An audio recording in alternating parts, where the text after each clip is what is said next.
to the bookstore. Glad to have you all here. It's so nice when Freeman comes. We get to see so many different cross sections of Austin that come together to hear Freeman, because that's what Freeman's about. The friendship agenda. We're all friends here. We got young, we got old, we got everybody who's interested in the truth and understanding some of the things that Freeman is so good at illustrating and teasing out of our pop culture. And so I think this is Freeman's probably, what, ninth, 10th time? I mean, a dozen times this guy. We love him here, and you guys love him too, and that's why you're all out here tonight. Just want to do some housekeeping and let you know we got an email list at the front of the house. If you sign up on the email list, we'll let you know about some of the events going on here. But I don't think we'll ever have one as cool as this. Freeman's been working on this for a while. He's been calling me and updating me about some of the work he's doing on this subject. So it should be a wild ride, and I'm looking forward, just like you are, to hearing it. So I guess we'll get started and welcome Freeman back to Breaking Books.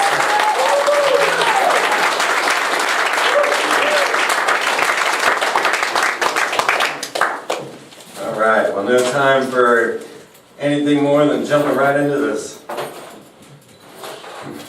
I did have the great pleasure of giving this presentation to Kathy O'Brien, who wrote Transformation of America, and she ran home and told Roseanne Barr how much she needed to see this and learn about what I was saying. So things are starting to pick up. I also had a very good time showing this to Foster Gamble from Procter & Gamble, because he was at the conference as well, and little did he know I was going to present his corporation as the first satanic corporation.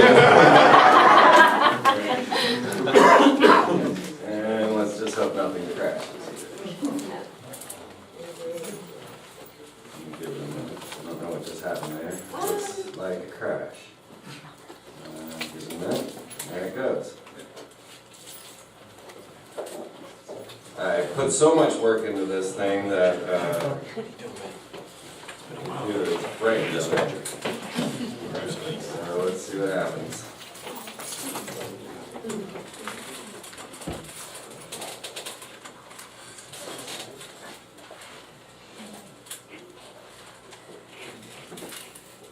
This might take a minute. So, for you guys, while we're waiting for the computer to catch up, let's not let computers take over our world. They don't work, right?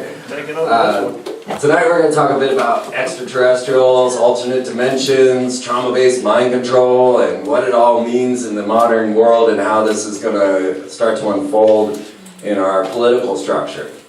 We're going to get into a lot of strange topics, and you will be able to follow along any of this on freemantv.com. Soon I will have this video up for download when I gave the presentation at ConspiracyCon and at Free Your Mind. So you'll be able to get this whole presentation soon. And if you want to, in reading this information, we have Weird Stuff, our new book, Operation Culture Creation. And it outlines a lot of what's going on in my presentation, although the presentation goes even deeper. Weird Stuff Part 1 is just the opening door, trying to help children, really, to understand how the social engineering is affecting them, and trying to show parents what is in their children's music videos and in their comic books, and how they're being engineered through these techniques. So you definitely want to pick up a copy of Weird Stuff and let anyone and everyone pick it up and read it. That's what it was designed for. Full color, splash, just amazing. And we will be having Weird Stuff Part 2 coming to you in a few months. So let's see if this thing will let me give you this presentation. It worked fine. Just moments ago. This is the way the Freeman Perspective TV show used to go every night, every week. Everything worked fine in startup. Second we go live. Till I helped them out. Shaggy, you can back that Then it was up. smooth as a baby. Oh my God. Oh, I'm sorry, everybody. What's going on? Just crashed the computer. reboot it. Yeah, reboot it. Alright, I think I got it.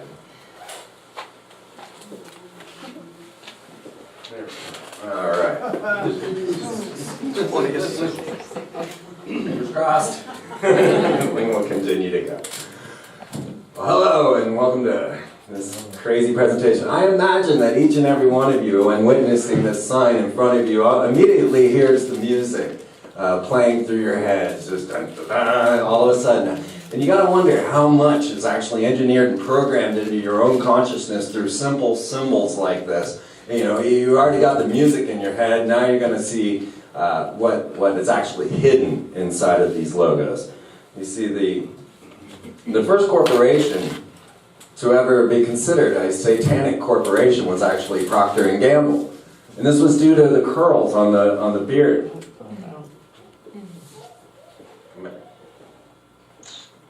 The curls on the beard here, saying that those were showing 666 on there. Now, the Amway representatives who were promoting this theory of Procter & Gamble being satanic actually got sued, and Procter & Gamble won the court case and threatened to prosecute anyone that comes forward saying that they have a satanic corporate logo. So I hope to not incur any such things upon myself as I start to show you how many satanic corporate logos you're going to come across. So please welcome to Aliens from Hell.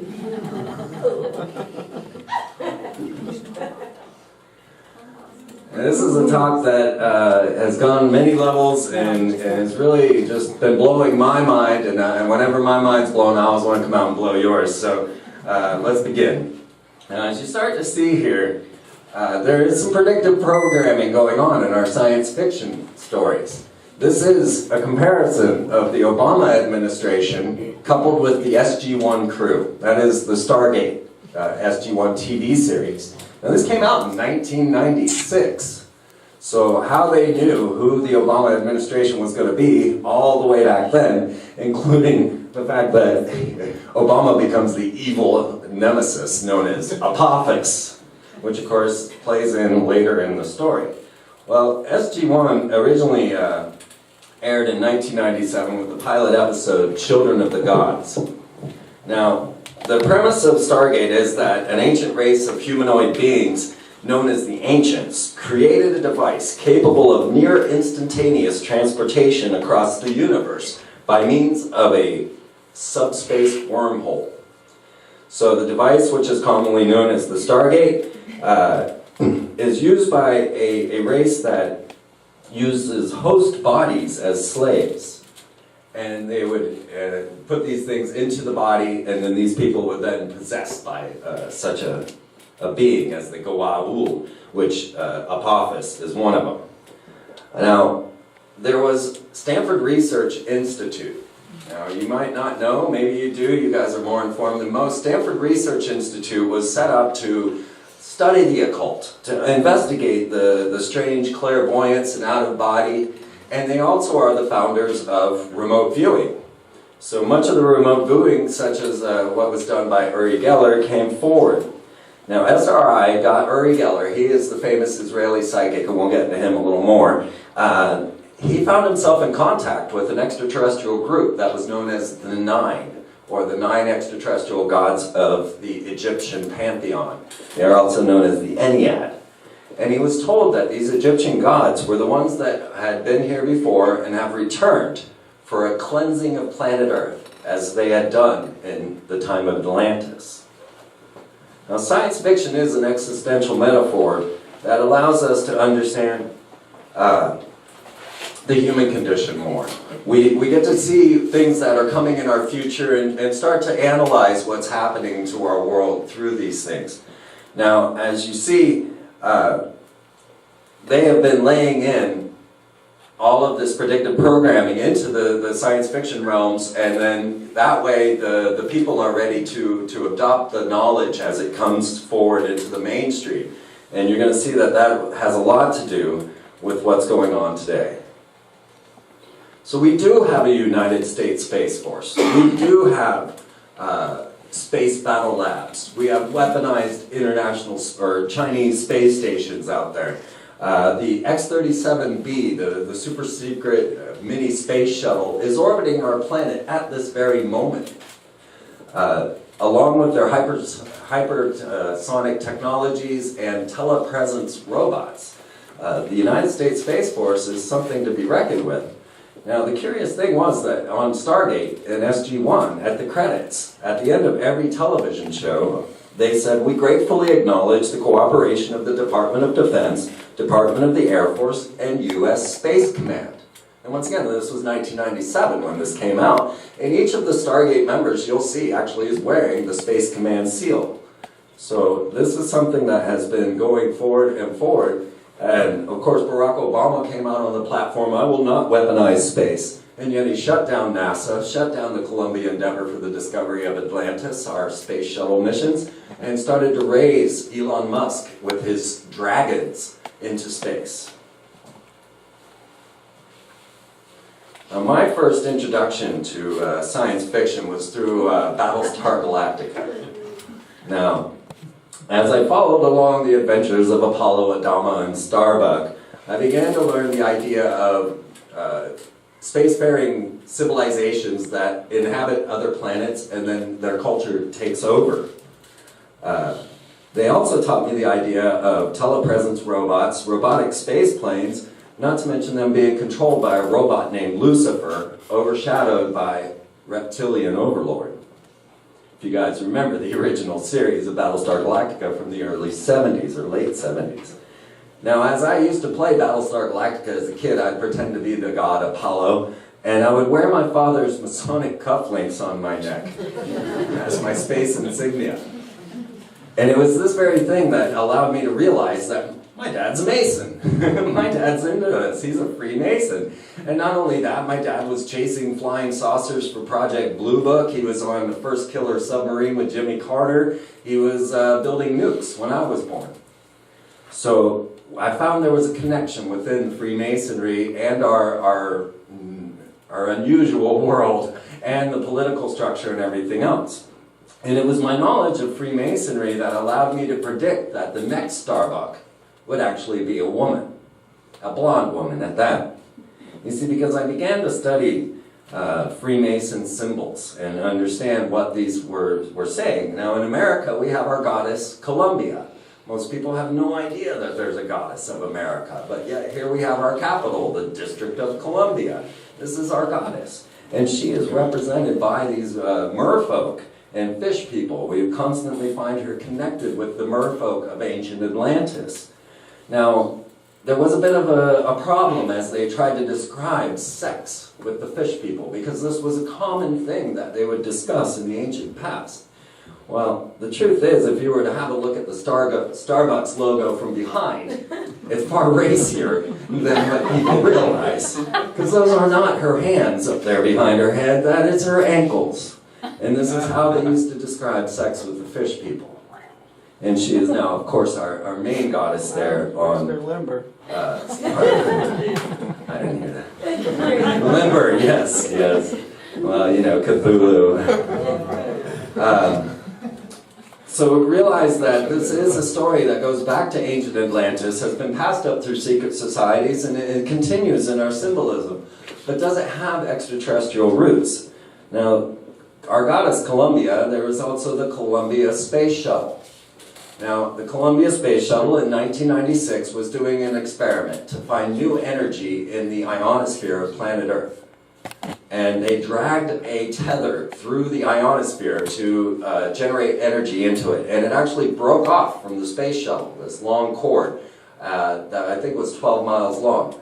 It then broke off and floated off into space like a giant fluorescent light bulb and began illuminating craft, flying all over the place. All the same, you see they had that little notch in it. It had a spiral coming out of the center. You could actually gauge the size of this craft by the length of the tether and realize that they were 2 to 3 miles in length. Now the astronauts, I myself, ended up drawing that craft into an artwork when I was 10 years old. I have no idea why or how or I knew any of this, and I didn't realize it for 18 years until I came across a book called The Sirius Mystery that began talking about fish people from Sirius that had met the Dogon African tribe and taught them about their home in Sirius. Sirius is the brightest star in the sky. They gave the Dogon this symbol for Sirius. And I, at 10 years old, Now this is actually just months after the book was published, drew that exact same symbol on all of my space shuttles. Now 18 years later, I come across the book, I see the symbol, and I realize, oh my God, I'm onto something here. How did I know this at 10 years old? How did I put that there? And I remember putting it there. Now, in Freemasonry, Sirius is symbolized by the blazing pentagram. So there again, the same. This symbol of Sirius is in the roof, in the ceiling of the Philadelphia Freemasonic Lodge, all dedicated to Akhenaten. So is there a truth to these ancient fish people coming from outer space? Were they coming through some sort of portal? We see them throughout history. We have Ovanes, we have Dagon. And Dagon, of course, breaks into the Cthulhu mythos of H.P. Lovecraft. And he started to modernize the Sumerian ancient tales into these horrific octopus Cthulhu beings that came from the Necronomicon, or the Book of the Dead. Now, those craft had spirals, as you saw, and these spirals led David Sereda, a NASA scientist, into realizing hyperdimensional physics and starting to understand the pathway to other dimensions and into other sides of space. And if you realize, I actually drew those same lines into my artwork at 10 years old with the little notch on the craft, the hyperdimensional spirals, and everything else that they were putting together in this. Now, how I got this message at 10, maybe it's because my dad was chasing aliens for the government. Maybe I've been abducted all my life. I don't know, right? All I know is I still have this picture, and everything I've showed you is provable. I got to talking with the World Trade Center architect, all right? This is the guy who designed the Twin Towers. And he is a Kabbalist magician named Paul Lafley, who designs time machines and other devices for seeing into the anti-universe, for going into back in time. And this is his artwork, the Levogyre, which is a device to transcend into other dimensions. So this is the guy who built the Twin Towers, who was subsequently fired by Yamasaki. What's his name? The builder of the Twin Towers idea. Is that right? Yeah. Didn't sound right. I was like, wait, is that a motorcycle? But he was actually fired for suggesting that there be passageways between the Twin Towers in case of fire or planes crashing into the building. And he was fired for suggesting that because Yamasaki said, no, I want my Twin Tower symbolism. And this goes to the towers of Freemasonry, Jachin and Boaz.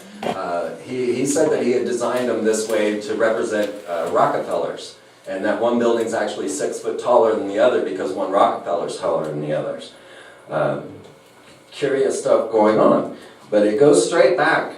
We trace this back to ancient Atlantis and the ideas of ceremonial magic.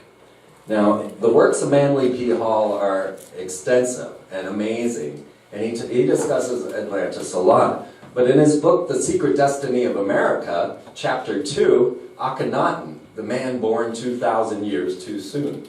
You'll learn why that's an interesting statement. But Manly P. Hall tells us that ceremonial magic is the ancient art of invoking and controlling spirits by scientific application of formula. And by the powers vested in these words and symbols, you can actually control these invisible inhabitants of the astral world. Now, the elaborate ceremonial magic is not considered evil and was never considered evil in the ancient past, but there is black magic. And the dark sorcerers, the black magicians of Atlantis, took over in Egypt and began promoting their wives and using what seemed to be superhuman powers upon the public. So the black magicians dictated the state religion and paralyzed the intellectual and spiritual activities of the individual. And you're going to see that that is still the case. One such group that was into seeking the anti-universe and just contact with extraterrestrial and extra-dimensional beings was known as the Thule Society, or the Thule Society. Now these are the founding members of the Nazi Party. And it was their divine program to make contact with these otherworldly beings and to get technologies and knowledge from them. As a matter of fact, Hitler's mentor and one of the Thule Society members, Dietrich Ehrhardt, who Hitler dedicated Mein Kampf, wrote of Hitler saying, "Follow Hitler. He will dance, but it is I who have called the tune. We have given him the means of communication with them. Do not mourn for me. I shall have influenced history more than any other German." Saying that Hitler was in contact with these other side societies. And this came forth in some fictional concepts of the Brill Society and the coming race. Now, the Thule-Gesellschaft Society was actually a historical society using psychical research to bring about the Nazi party. So the idea of using high technology to fool people into activities and into actions and into following is nothing new. All the way back to the ancient days of Rome, we had Heron, who would design what we could call computer-operated temples, using a steam engine, which he had already crafted in ancient Rome. He would then use pulleys, levers, ropes, and sands and weights, and fool the people into thinking God was in the temple. So when the priest would come out, they'd light the fire in front of the temple, and this would ignite the machinery, or the computer, and it would actually open these grand doors of the temple, and everyone thought God was alive inside that building. And that's how they'd fool people into it. Now, in the same way, the Nazis have been designing flying saucers for quite some time. They've been on their project list forever and ever. And, there's still lots of stories about Nazi flying saucers and whether or not the flying saucers we're seeing are not intergalactic, but actually coming out of a Nazi base in Antarctica or some such. But they did get high technology. They did have ideas, even perhaps the nuclear bomb. And when asked, they designed this machine known as the Bell Project. And this was a device that used counter-rotating liquid metals to punch a hole into the other dimension. Now, it said when the Bell was launched, it vanished. And then it suddenly appeared, I think it was 11 years later, in Pennsylvania. So when the Nazis were asked as to how did they come up with such, we're talking again now, as you saw in the first frames with Paul Lafley and David Sereda, the idea of counter-rotating spirals and counter-rotating liquid metals inside of this are the pathway to get into the hyperdimensional realms. When asked how they got this knowledge, they said that they had been in communication with beings from the other side. And this was the symbol that they used for those. Very much like what we see in the story of Hellboy.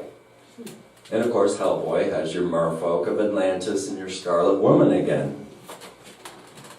Now the Scarlet Woman comes to us more prominently these days from a group known as the Ordo Templi Orientis. Now this is the Order of the Eastern Templar. This is a group that was then taken over by Aleister Crowley and is a sex magic ritual orientation. You're going to find when people are talking about Illuminati symbols, they really actually mean OTO symbols. So the OTO is dedicated to the Book of the Law. Now, this book is housed at the Harry Ransom Center at UT. His wife seemed to have channeled Horus, and Aleister Crowley transcribed the book.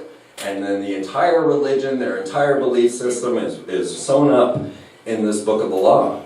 And he proclaims a new aeon in human thought coming, with new culture and new religions, and that this new aeon is based on the age of Horus, which would begin in 1904 when the book was transcribed through channeling of Horus, ending in 3904. Now, its principal definition comes from the belief that there's a rulership of Egyptian gods over planet Earth, Isis, Osiris, and Horus, and that their influences determine the fate of the world. And so being in the age of Horus, This is considered by them the age of the crowned and conquering child. Horus is a god of war, a god of vengeance, and the aeon arises from this supreme injunction, which is the law of Thelema, which is this scarlet woman, which is, do what thou wilt. So as you start to see this in your popular culture, realize where it comes from. It is channeled information from an extraterrestrial written into a religion using a sex cult. So Crowley, he came forward and he told us that the task of his sex magic organization, the OTO, was to restore Christianity to its real status as a solar, phallic religion. Crowley stated, "Let children educate themselves to be themselves. Those who train them to standards cripple and deform them." He was known as the Beast, 666, the most wickedest man in the world, and he believed that every child from infancy should be accustomed to witnessing every type of sexual act. Now tell me, Aleister Crowley has not been controlling this planet for the last decade at least. The 20th century can be easily placed into Aleister Crowley's lap to say that he had designed sex, drugs, and rock and roll. He is the force behind Led Zeppelin, the Beatles, David Bowie, Lady Gaga. Everyone follows this man. Very few know who he is or what his beliefs were. Now, he very simply showed you his beliefs and symbols and what they were up to, and this is their main motto. In this sign they will conquer. And as you see, it is of course a penis with a 666. Now below that you have the peace sign. Aleister Crowley actually taught that peace sign to Winston Churchill. You see him all the time, right? This was a sign of Typhon. Typhon is like Leviathan, or the beast in the abyss. And you would use the Typhonian symbol to defeat the solar powers of the Nazis. And this is why Winston Churchill started flashing the peace sign all the time. It was to battle the solar forces of the Nazi occultists. And he was trained by Aleister Crowley, who was a member of MI6. Crowley had some other interesting ideas as well that play into what we're looking at today. He said that the industrial use of semen will revolutionize human society. Now you think that's a bit strange, and yet Lady Gaga has just released a new perfume which is infused with human semen. Not to mention a genetically crafted blood sample of Lady Gaga. So you get her new perfume and you're getting blood and semen. A magic ritual that has gone back to the ancient alchemists, goes all the way back to the black magicians of Atlantis. And of course she is the Scarlet Woman, which is the Thelema, or what is called in the OTO as Babylon. She is the whore of Babylon. And you're going to see these different whores of Babylon meeting with the queen. You see Miley Cyrus dressed in red meeting the queen, Lady Gaga, Madonna, and even Will Smith's kids. So, whether you know this or not, but a single semen actually can hold 37.5 megabytes of data. So that's 1,500 gigabytes of information passing through triangulation, right? Alright, now if you can hack this, if you can start to do this, which is coming up now with designer babies, we start to realize that there's a lot more going on with GMO people. Just something to think about there. So, as we start to look into this idea that Crowley had of the age of Horus, we realize that Y2K really was the epitome of the rise of the conquering child. And Bill Clinton, a perfect example of what Crowley wanted in power. You see him here at the moment that they mentioned the insertion of a cigar in his secretary in front of the entire world. And it was actually that moment that allowed me to predict all kinds of things. I predicted 9/11 because of that moment. Because they don't do that to a president. When do they bring a president out in front of us and start accusing him of these sexual acts? I mean, we've had affairs in every presidency, but he was brought to you on purpose. The age of Horus was represented in the downfall of Egyptian Flight 990. There was Horus, the falcon head, of Horus on the flight. Now, this is just before they were capping the Great Pyramid with gold. Zahi Hawass, the head of the Giza Plateau, was set to cap the Great Pyramid with gold for Y2K. Now, this was my big Y2K fear. I'm like, you guys, they're capping the pyramid with gold. You know, that's the Nova Ordo Seclorum happening. It's coming together. And the plans were canceled. And USA Today actually read, Muslims stopped the Freemasons from capping the Great Pyramid with gold. Now at this time they were digging deep underground bases, Command Central and everything else, and they were spending billions of dollars in deep underground military bases or dumps. And they said that this was to control resources in case of terrorist attacks or any sort of major disruption or incoming meteors. And yet when 9/11 happened, they said that they had to shut down the stock market. Command Central was built in Y2K to take care of that very issue. So what was all those billions of dollars done? So as we start to look at the ideas that Crowley had for the age of Horus and the age of the crown and conquering child, he says to us that everywhere Horus's government is taking root. Observe for yourself the decay in the sense of sin, the growth of innocence and irresponsibility, the strange modifications of the reproductive instinct with the tendency to become bisexual or epicene. Now realize this was written in the early 1900s, 1910 at the latest. The childlike confidence in progress combined with the nightmare fear of catastrophe. So you see how this relates into the Y2K fears and how it relates today, right? Against which we are yet half unwilling to take precautions. Consider the popularity of the cinema, the wireless, the football pools, and the guessing competitions. All devices for soothing fractious infants.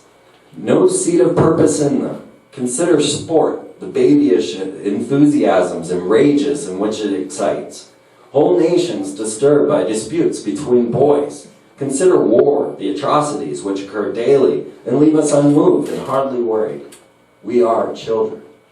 Crowley called it. He said exactly what the 20th century was going to be. And we need to start to look into how this really more relates in our political structure because, well, things are getting weird.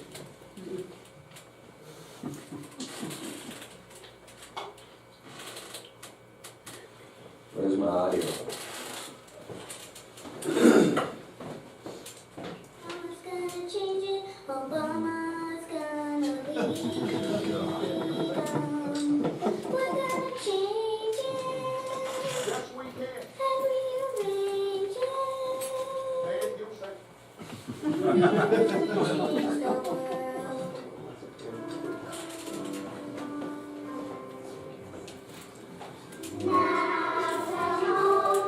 So what I'm showing you here is that, yes, we can. Simply reversed. It says, thank you, Satan. Very clearly. Wow, that's a government office.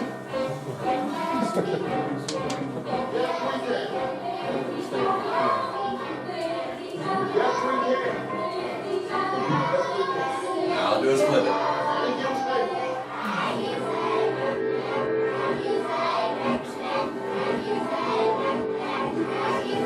Holy Quran teaches that whoever kills an innocent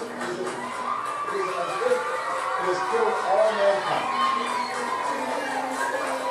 Happiness. We're gonna spread free. Hitler Youth.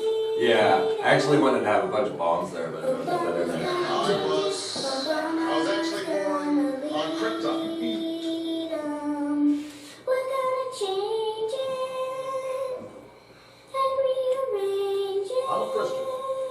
We're gonna change the world.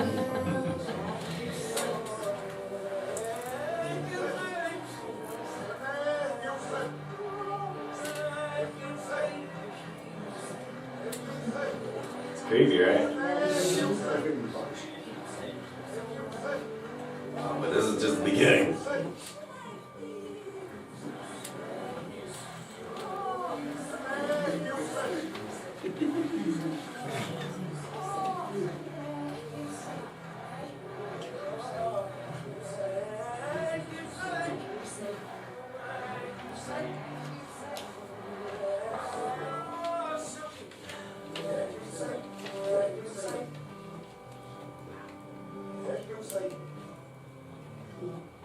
So we all know that Satan's favorite thing is backmasking, and now it's coming out of the president. Yes, we can. You can do this yourself. Just go record it, say yes, we can, into anything and flip it. You can do it backwards. You can say thank you, Satan, and it'll tell you yes, we can.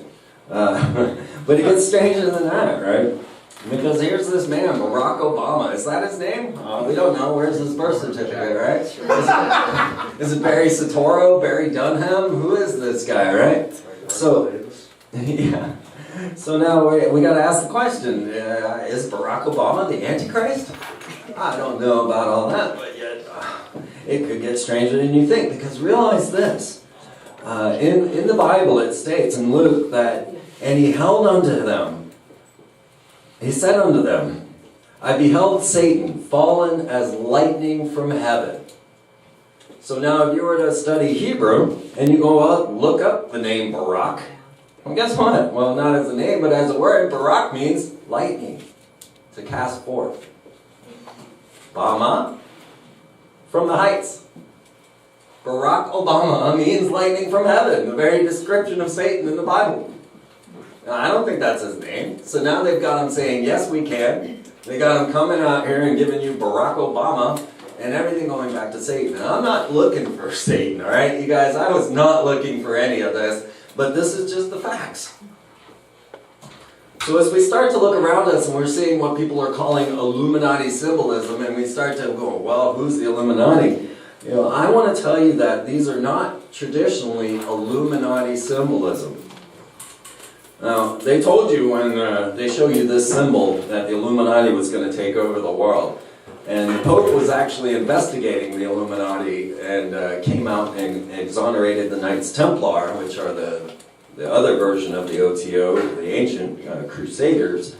But when I look into the Illuminati themselves, we find that Adam Weishaupt, the founder of the Illuminati, was a Jesuit priest who came forward in the Enlightenment era to form this society to oppose superstition, to oppose prejudice and religious influence over public life, to oppose the abuses of state power, and to support women's education and gender equality. Now this was 1776. The Illuminati was founded May 1st, 1776.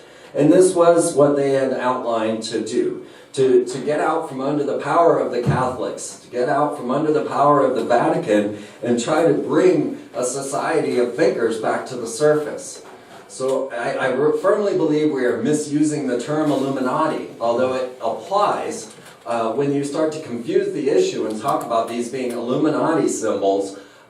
It's a good catch term, it's a whatever, you know, it actually came from Anthony J. Hilder to start calling the overall brotherhoods the Illuminati, but the current Illuminati, as we know them, are actually the OTO, the Ordo Templi Orientis. They are the ones that are behind these signs and symbols, and that symbol is actually a triangle of manifestation which is used within the ritual to invoke or evoke an entity into the magic circle. So that's what you're seeing there, not them putting eyes on the pyramid, but them invoking entities to bring them forward using magic ritual. You go look it up, it is the triangle of manifestation. Because these rituals go much farther back than 1776. They are prominent in ancient Egypt, the time of the Black Atlantean sorcerers coming forward. So these rituals, these methods, and other things are coming through many secret societies, and most especially we see Freemasonic rituals coming forward. As you see, this is what you would dress as an entered apprentice to come into a Freemasonic ritual. Now the first thing you got to know about Freemasonry is they don't recruit. So what you got here is an organization that requires you to give your free will agreement to join. And now they are asking everyone else to go ahead and give their free will agreement by witnessing the things, by saying, oh, this is okay, look at our modern future. But look at Pink, okay? She is dressed exactly as a Masonic ritual, and this is the music awards that she was at. I'm not sure which one. But the checkerboard is the checkerboard floor of the Freemasonic Lodge. So instead of having her pant leg rolled up, it's represented as the floor of the lodge. The checkerboard is the idea of transcending good and evil, the idea that black and white are both okay. And this is another thing that they're promoting into us. And then the idea of having your breast bared and a sword pointed onto it. So now you see Pink in a music video dressed exactly like an initiate in a Masonic ritual, so you gotta wonder why they're bringing blood sacrifice back to the stage. Now I had always wondered what turned a beautiful little girl like this into that. Alright, not only that, but Brittany has a multitude of personalities, and she was recently, she shaved off her head just as Arizona Wilder did, and claimed that she didn't want people plugging things into her anymore. They didn't want her using her anymore. So she shaved off all her head. But they stuck her back out on stage and they put her in a wig and they had her lip syncing. You don't escape these guys, right? So the next thing she goes into an institution, the Promises Clinic, and she scrawls 666 on her forehead and screams, "She is the Antichrist." Now her bodyguard ran out of the building saying she was speaking in languages that just freaked him out. Big old bodyguard freaked out by this little girl. And of course, she brought to you straight from Walt Disney. Right? So the idea is a trauma-based mind controller now just bubbling straight up into the public, and it's part of our social programming now. Whereas Steven Spielberg brings you the United States Atara, and the question really posed is, which altar do you relate to? Wouldn't you like to have 5 personalities to pull out of your back pocket when you're running into issues in your life?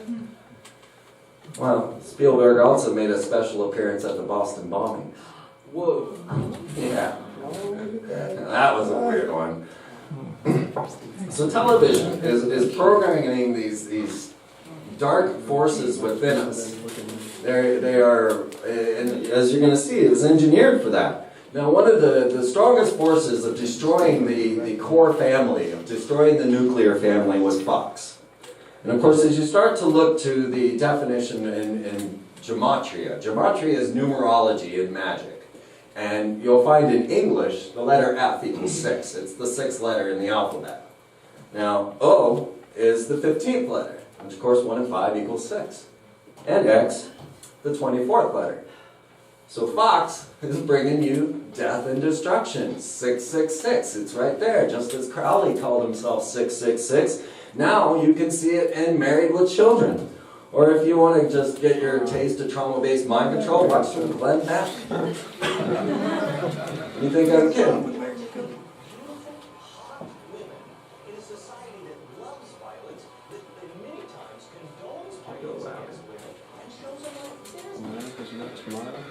Right, that was American's Top Model as they start to show trauma women just destroyed and bloody in front of you. This is becoming the social norm. Now, looking for Satan and looking for satanic symbols is not very difficult if you know what you're looking for. And actually, the Hebrew letter V is what equals 6 in Hebrew, and it looks just like that. So you realize that monster corporate logo is actually 666 in Hebrew.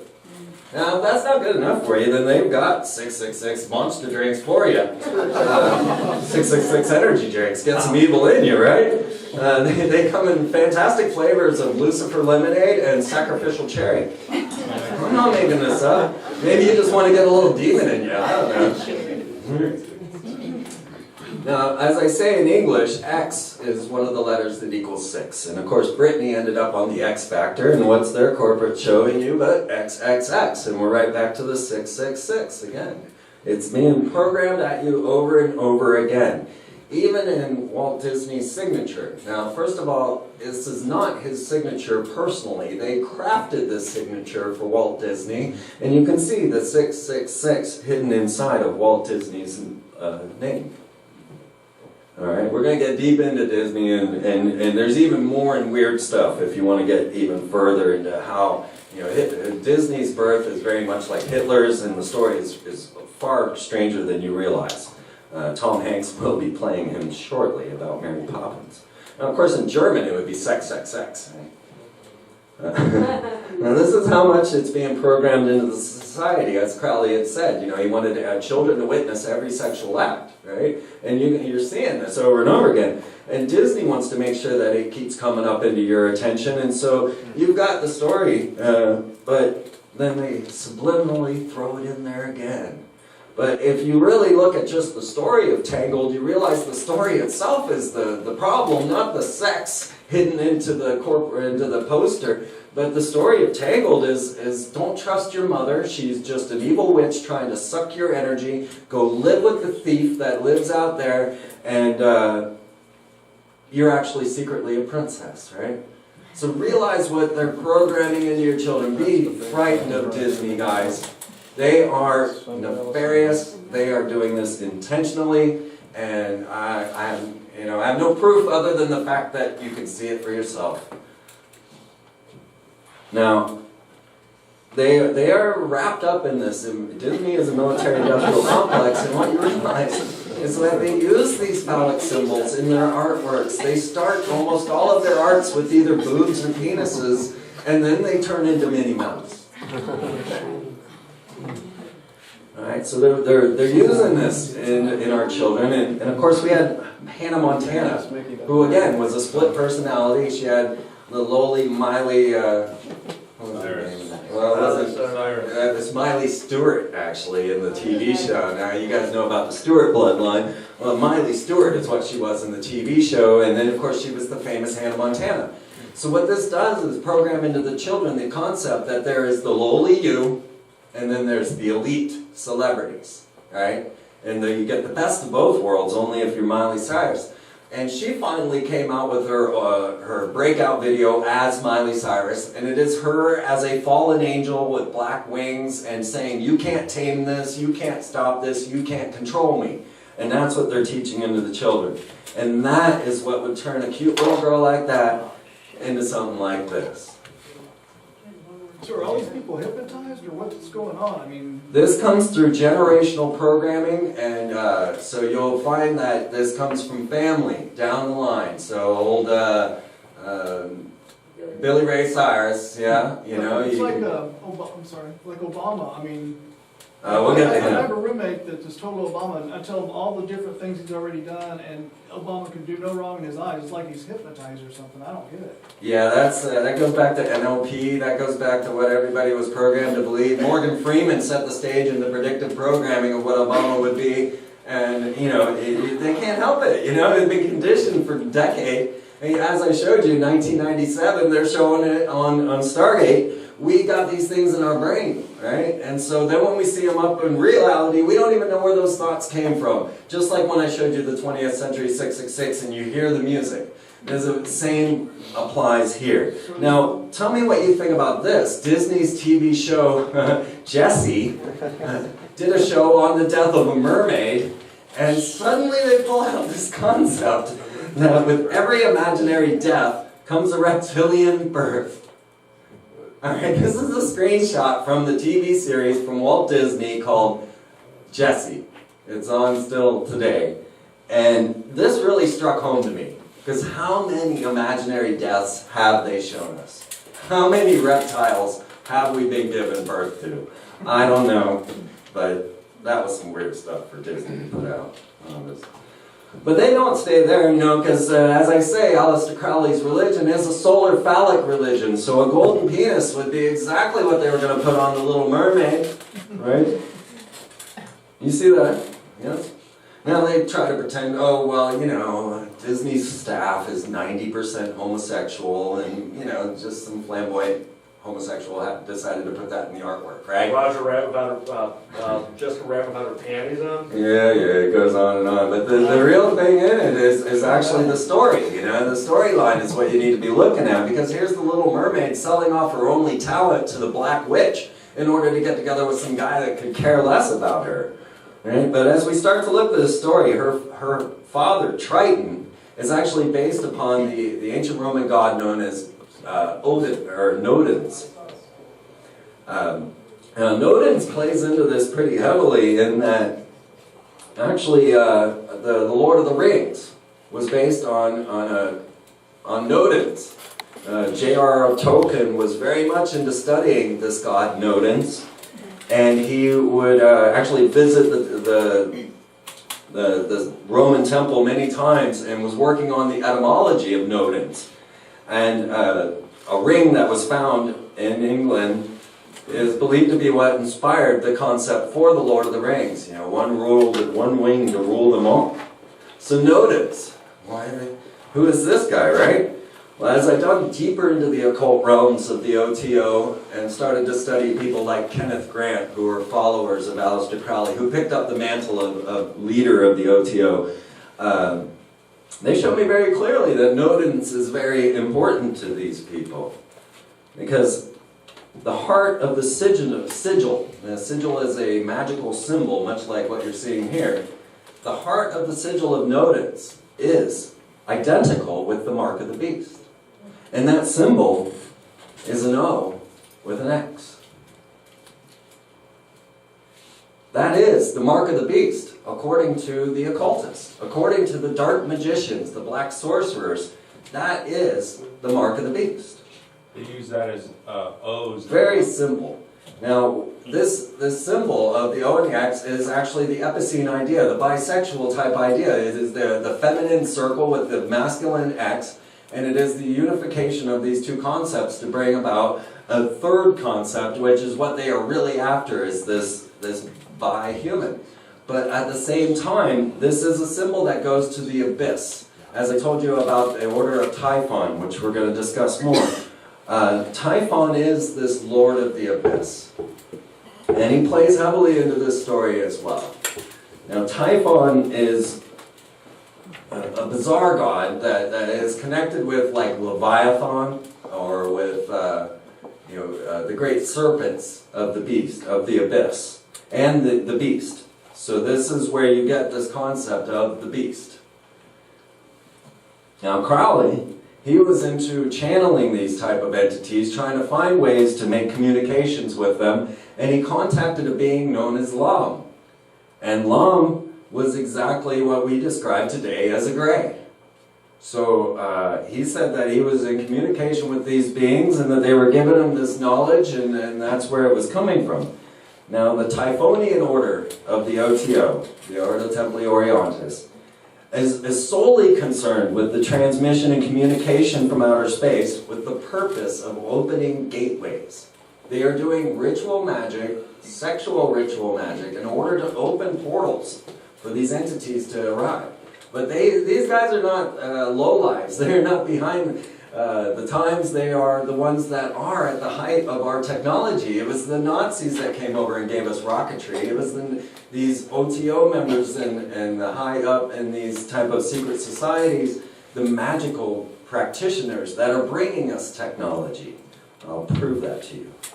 Now, the Tree of Life, as you see in the center here, is one of the tools that they use in trauma-based mind control to take you into the realms, to take you to this other place. And there is so much knowledge written about the Tree of Life. It's incredible. Basically, it's a map of the other dimensions, and magicians use it to know where they are when they are transmitting themselves into these other consciousnesses. And you would have to learn every aspect of the Tree of Life to prove that the demon you're using isn't lying to you. Now, the Tree of Life has these 10 sephirah, or nodes on it, which you start at earth, and you work your way to heaven, at the crown. But in between this straight path from heaven to hell, or from earth to heaven, is a place known as the abyss, or Da'af. And it's the hidden 11th sephirah in the Tree of Life. Now this plays heavily into the idea of the beast of the abyss. And its symbol is, of course, that O and the X, and its number is 66. And I'll get to this as you start to understand. Because 6, as I said in Hebrew, equals V. So I was able to actually predict that they were going to force a W into office by understanding that he represented the fallen angels. He represented the abyss. W represents the abyss, the fallen angels, or what in magic is known as the Qliphoth. But these are the what they call the shells, and they are also known as excrement. The abyss houses these demons, these fallen angels. And if you were to take Aleister Crowley or Adolf Hitler's corporate logo, the Volkswagen, which was crafted to car for the people, you will see that it's two V's interlaced, making 666. Then the very symbol that you see here of the Hierophant, which is the V card, is the epicene, the idea of the male-female again. All of this ties together. Now, how is this coming to us in modern culture? Well, this is the corporation that puts together the TV show The Voice. Talpa was also behind Heroes, with their other corporation named Endemol. Right. But as you see here, The Voice is showing you the VV symbolism again, the 66 symbolism, but that's also, as I told you, the symbol of Typhon, used to fight the solar Nazi forces. Well, the corporation, Talpa, that put The Voice out, just wanted to show you exactly what they were doing, and they took the heaven and they moved it into the abyss as their corporate logo. Right? Now, as I say, the symbol of the mark of the beast is now an X. And, of course, you've got your Xbox. And, of course, Xbox One is now going to be monitoring your entire household, even keeping track of your heartbeat. You're going to be able to watch everything through your Kinect. And they're going to know who's in your house, how many people are there, how many heartbeats are going, and what's going on with your Xbox. So whether it's coming to you from this beast or that, you're still getting this same programming coming to you. And notice that this beast has the mark of the beast on it, right? So, and of course now, it is currently owned by Disney. Who's the other beast on the left? That's Aleister Crowley. Oh, it is? That's him in all his Masonic regalia. It was said that if he wore all his Masonic medals at once, he'd fall flat on his face. So Disney is buying up many of these things. Of course, they own now Marvel, and so therefore they own the beast with the mark of the beast on them. And one of the newer people to be brought to us, who's even interviewing people like Laura Eisenhower and David Icke, is of course Russell Brand and his Brand X, right? What is he holding there? But the mark of the beast, right? And even the channel that he's on, FX, is 66 in English Gematria. So we're back to the beast. Madonna, in her 33-minute sermon that she gave at the Super Bowl, showed you the mark of the beast over and over again. You can even see she has the BB symbolism going straight into the mark of the beast. I mean, how many times does she have to show it to you? Right? Now, Madonna's weird, right? Now, she is a head Kabbalist, right? She's off doing rituals in the midnight with the rabbis at the cemetery in Israel, right?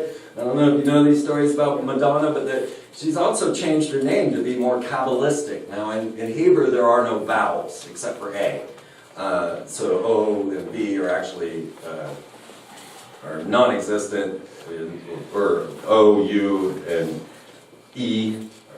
So she has now removed the vowels out of her name and is known as MDNA. Right? Well, it turns out old MDNA doesn't want her DNA taken.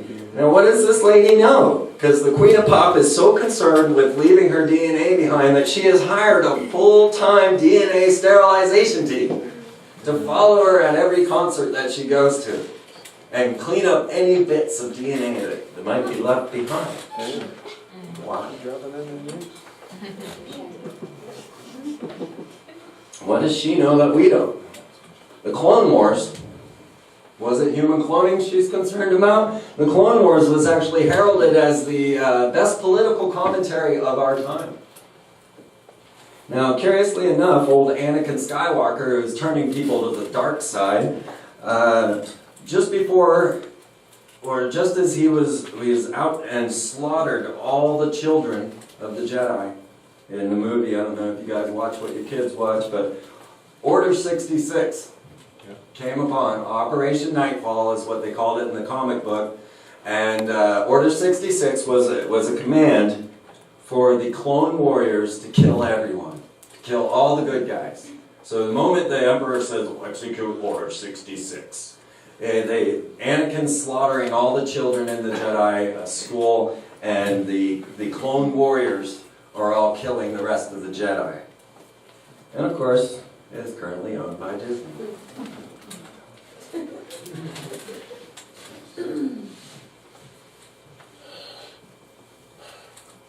So what is it, human cloning? You know, this is a concern that I've been trying to bring forward. That's why I did the Obama cloning and the coming space war talk and the movie, because I knew human cloning was, you know, it's a big deal coming to us at this time. So this is current news, just happened. Scientists have finally succeeded in cloning to create human embryonic stem cells. Now, Barack Obama came forward and he says human cloning for reproduction is profoundly wrong and should not be practiced in any society. Those are Obama's exact words on human cloning for reproduction.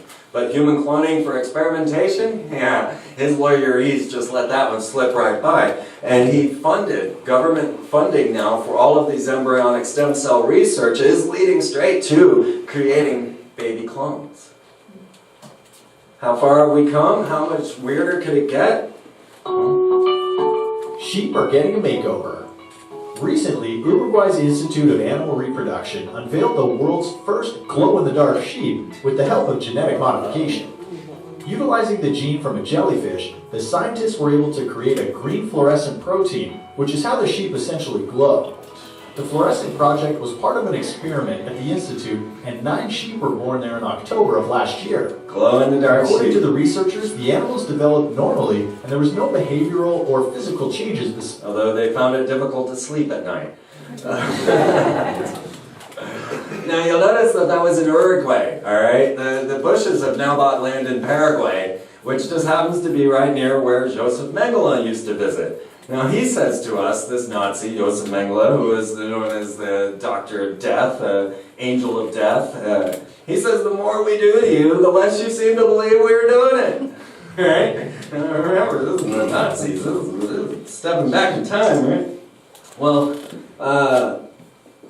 Argentinian historian George Camarasa believes that this angel of death was still visiting South America and Central America long after World War II, and actually developed an entire town in South America, in Candido, Godoy, of blonde-haired, blue-eyed twins. There's a town of twins.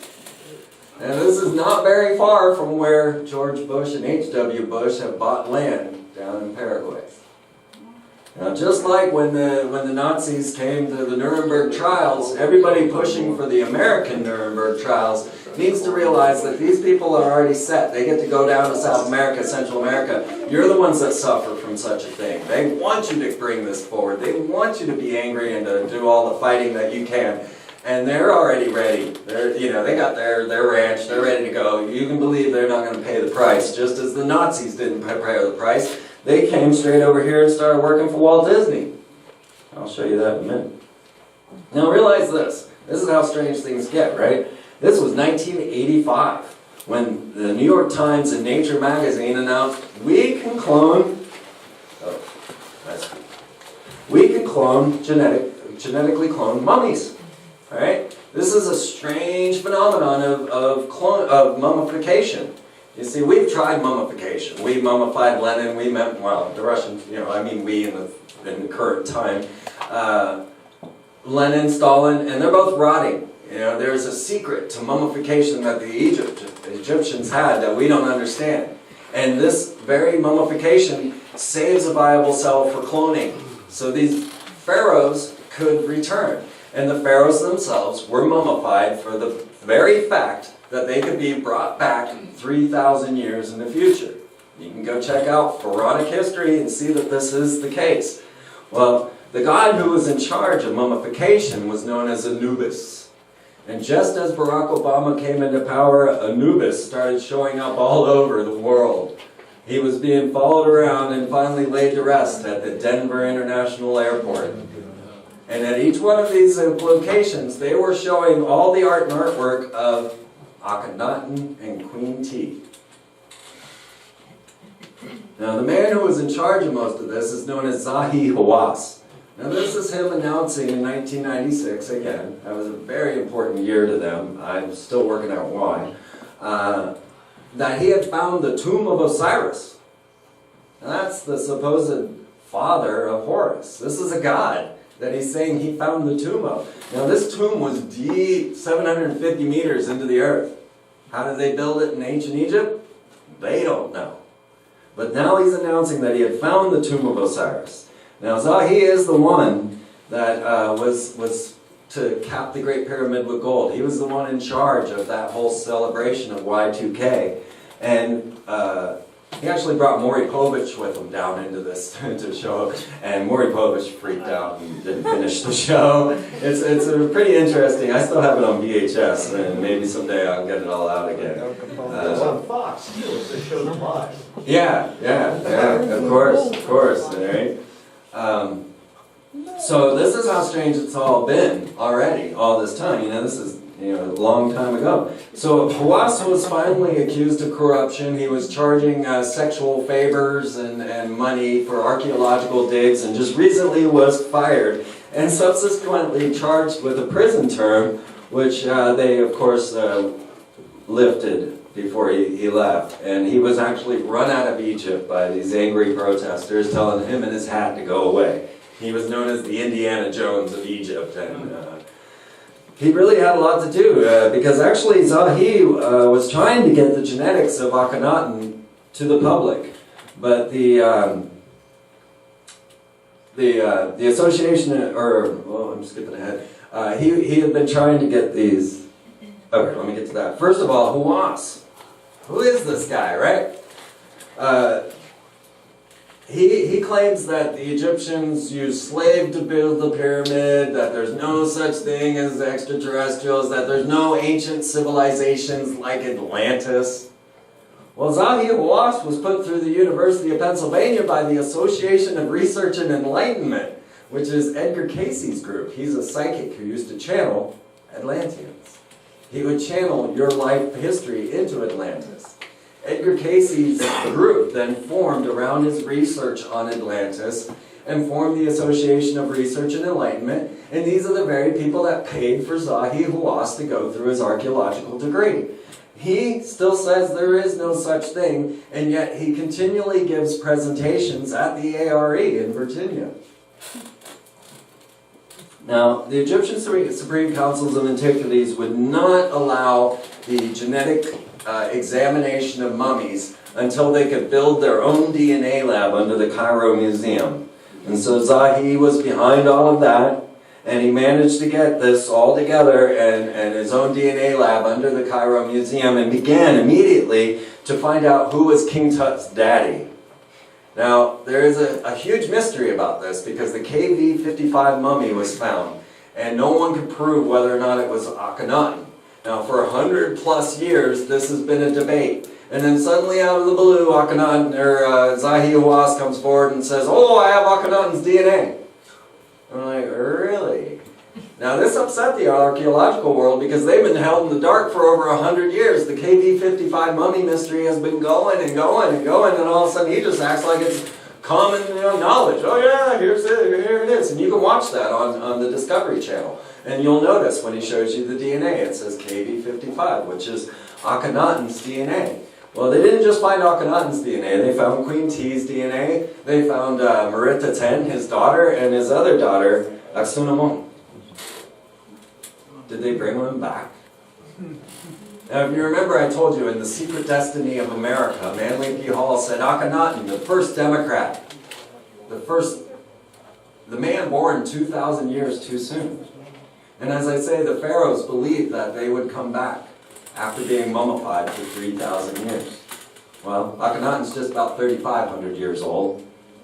And I don't know if you know this, but all I did here is take his Time magazine photo and put it side by side with Akhenaten's bust, right? And then I went, whoa, these guys are exact. I didn't squish his face, I didn't morph it, I didn't do anything. This was just exact. And then somebody saw my artwork and said, well, Michelle looks a lot like Queen T. And I'm like, well, who's Queen T? He says, well, that's Akhenaten's mother. And I said, what? So I went and I got the picture of Queen T, and I got Michelle Obama's high school photo. I didn't do anything. I just cut them in half. Then as I was doing that artwork, while I was doing this artwork, my wife Jane says, hey, you're not going to believe this. Akhenaten has 2 daughters.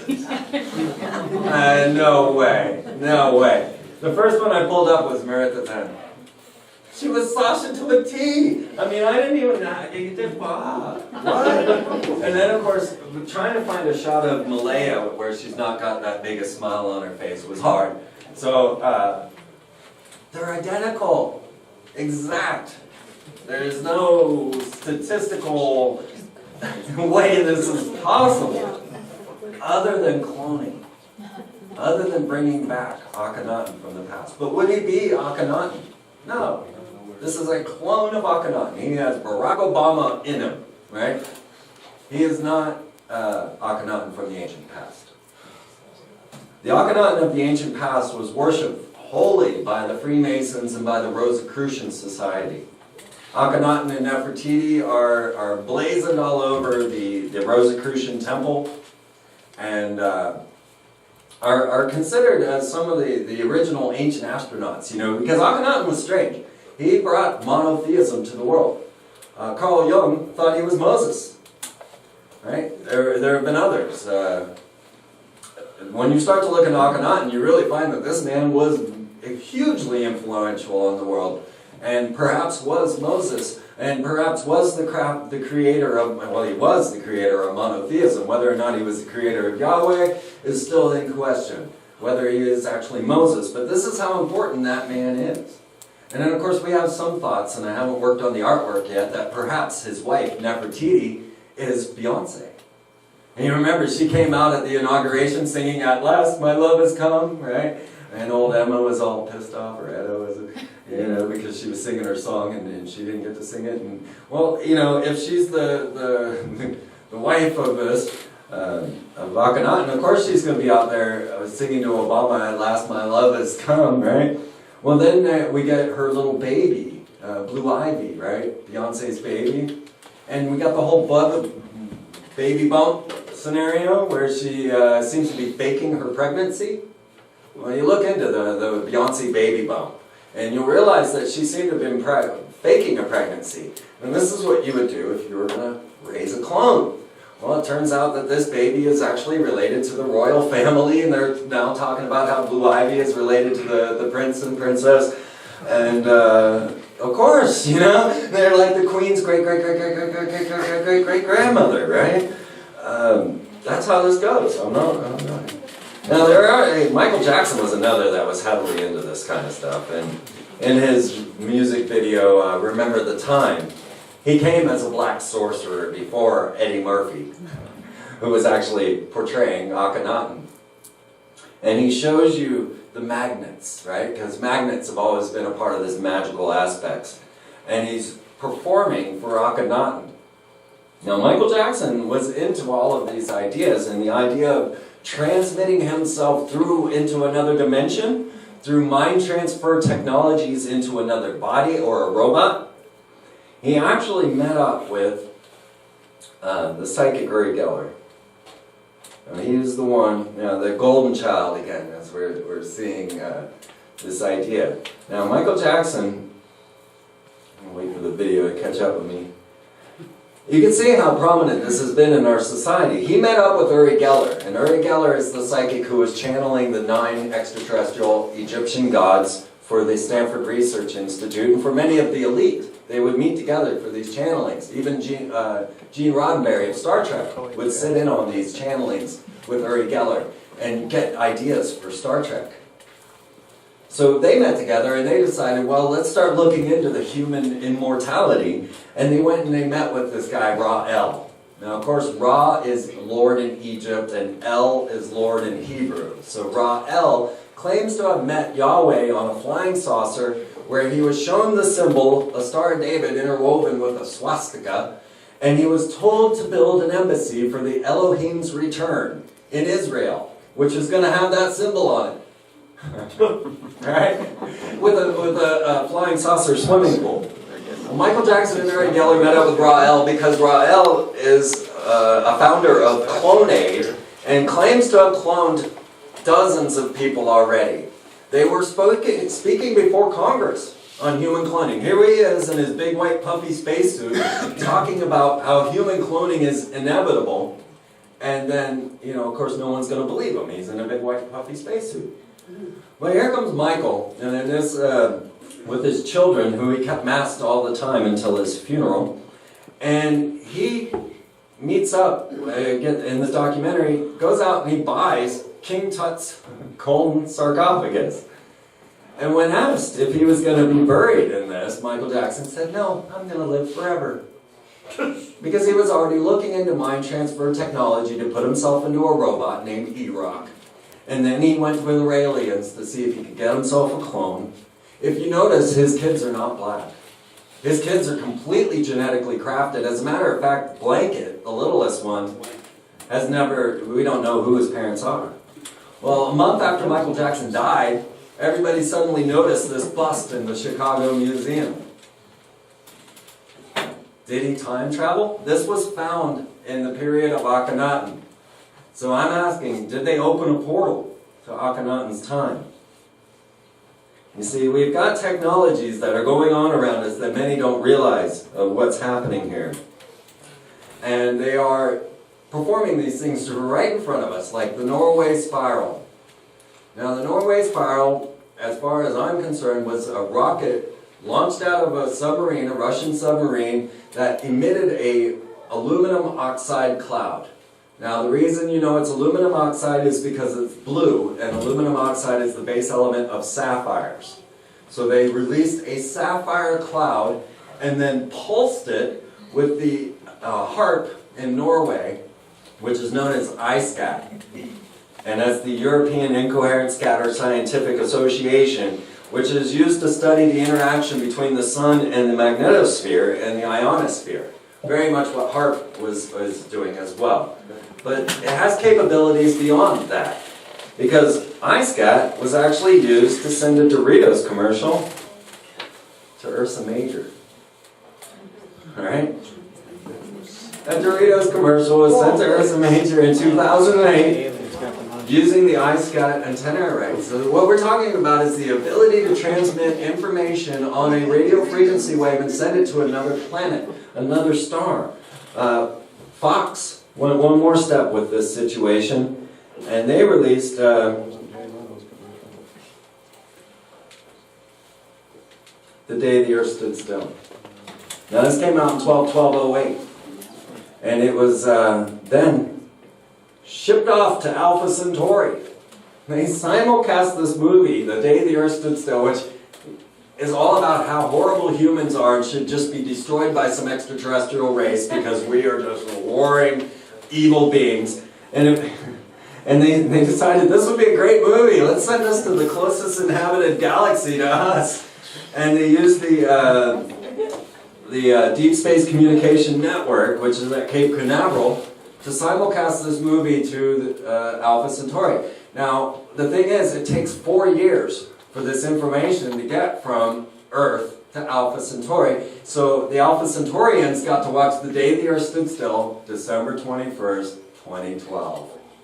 Now, if anything was going to bring about a project known as Bluebeam, I think it would be sending Keanu Reeves to another star. Because, oh my God, you know, if you're going to want an alien invasion, just send that movie, right? I mean, out of all the things that we could send to some distant galaxy, right? What? And of course, it was shipped there by Fox. Well, the idea of Project Bluebeam is more than just holograms and alien invasion. The ideas in Project Bluebeam were to make mankind believe that an alien invasion was about to occur. So are we looking at Nazi UFOs in every major city, and to just kind of promote this concept that we need these major weapons to strike back, right?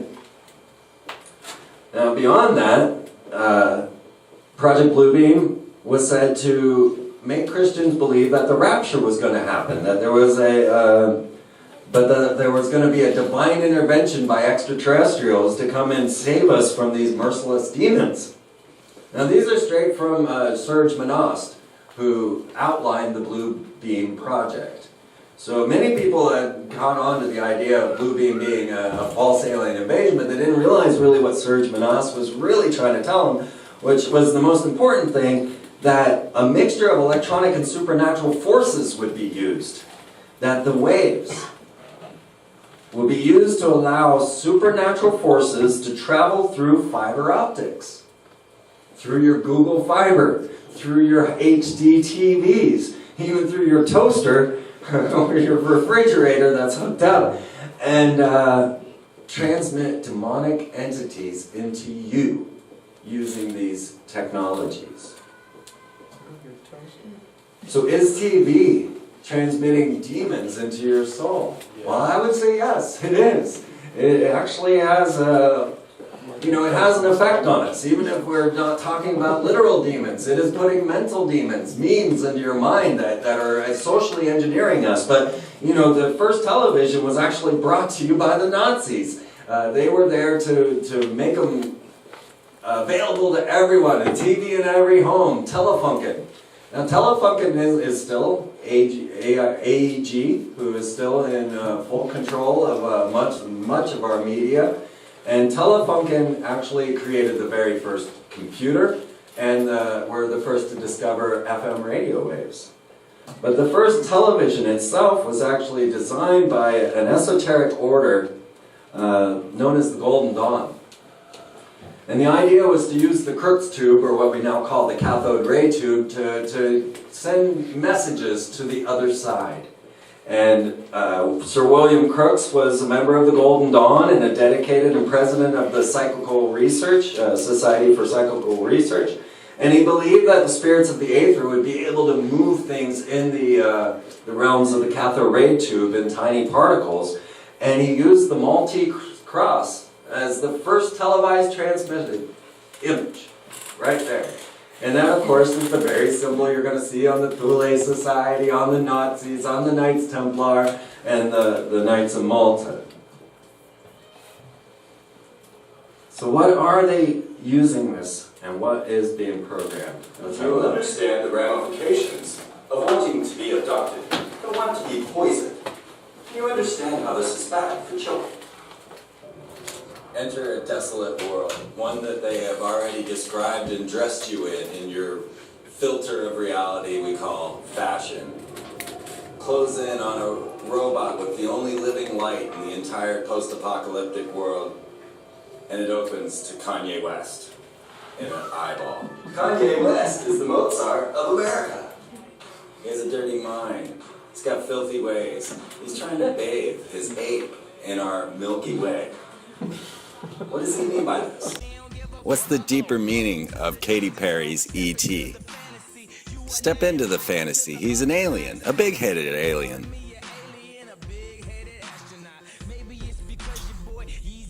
And he gets asked a lot. Sounds to me a lot like fallen angel symbolism. So immediately, Katy Perry gets into the hypnotism, and could you be a devil or could you be an angel? Blurring these lines. Magnets have always been a part of magic. The feeling of floating and leaving the body glowing has been talked about by many mind control victims. We look into the idea of these different DNAs that they're taking in, and she says, don't be afraid, they don't understand you. You're from a whole other world. A different dimension. Now this is the ideas of coming in with CERN and their corporate logo 666. But you can see where this goes, because she says, you opened my eyes and led me to the light. This is a Luciferian reference. It's clear, it's right there. I mean, when she steps in to start saying, now fill me with your poison, I want to be your victim, ready for abduction. These are the little things that we've got little girls sitting around singing, wishing an alien would abduct them and then rape them and have them produce some supernatural child. I dare you to go to your bookstore and have a look at the size of the paranormal romance section. This is being clearly programmed into our children, and this is the most obvious indication of all this. The cosmic kiss, every move is magic. This is the idea of dabbling in the occult, branching into other dimensions, and then bringing a soul into your body, a moon child, so that you are now taking a demon's force into your body.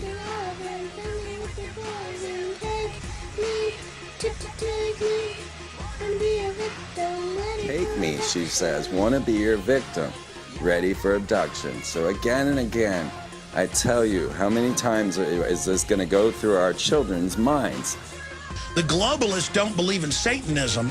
They believe they're contacting interdimensional aliens. Are you ready for your post-apocalyptic world? I want to bathe my ape in your Milky Way. I want to be abducted. I want to be a victim.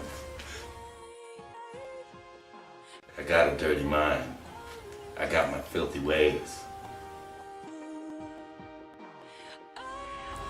And enter Kanye West with his amazing lyrics of cars out in Mars and Prada suits. And of course, it's all about the bling and getting stupid high out of the jars. I'm not quite sure what that means, or the Shrek, or the deck, but you know, he's an amazing lyricist. But he says, I'm gonna disrobe you and then I'm gonna probe you because you see, I abducted you, so I tell you what to do. This is a consistent message they keep sending through, and you should look into the Kane Chronicles of Walt Disney and learn about how they teach children to bring a entity into their soul. This is what you're looking for your future.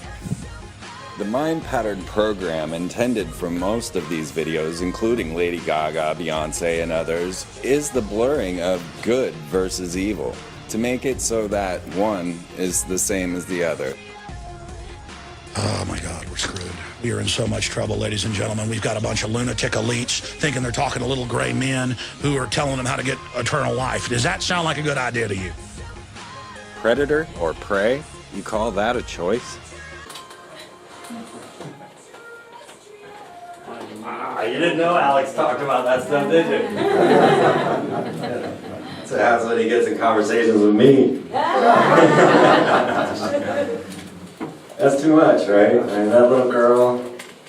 So the idea is now of this immortality. It's coming straight to the surface in the Avatar program, you know, named after the movie, is trying to build you a perfect avatar for immortality. So that people will remain a part of society. It was a Russian entrepreneur named Ichkov who was bringing this forward and saying, you can fund your own immortality. All you billionaires, just give me money and I'll figure this thing out. You have the ability to finance the extension of your own immortality. And this was all over the news. Well, he then went to DARPA. The next effort that he would produce, so first thing he wanted to do was create the perfect brain-machine interface, the idea of mind transfer into a computer. And then the next thing would give you an artificial brain into a body and into a robot. And then you could live in this robot until finally upload you into a holographic body. Not that quite a unique idea. But this is what's going on, right? This is the very idea that's been around for quite some time. That wasn't the first one. Henry Markram of the Blue Brain Project is bringing this idea out long before Ichkov, the Russian entrepreneur, saying it's not impossible to create a human brain. You just need the right amount of data to be able to push, and it needs to go to exabytes. We need to push all this information, and then we can put your brain in a computer.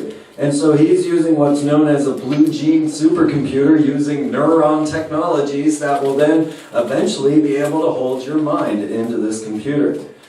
Now, the thing is that you need a computer capable of pushing exabytes of data, and the only person that actually, or the only corporation that actually has this type of computing power is the Helix Nebula at CERN. Now, the Helix Nebula itself in space is that what you see down below is known as the Eye of God. So they've titled it after the Eye of God, and the Helix Nebula Science Cloud is now capable of pushing this type of data necessary to bring about mind transfer technologies into computers.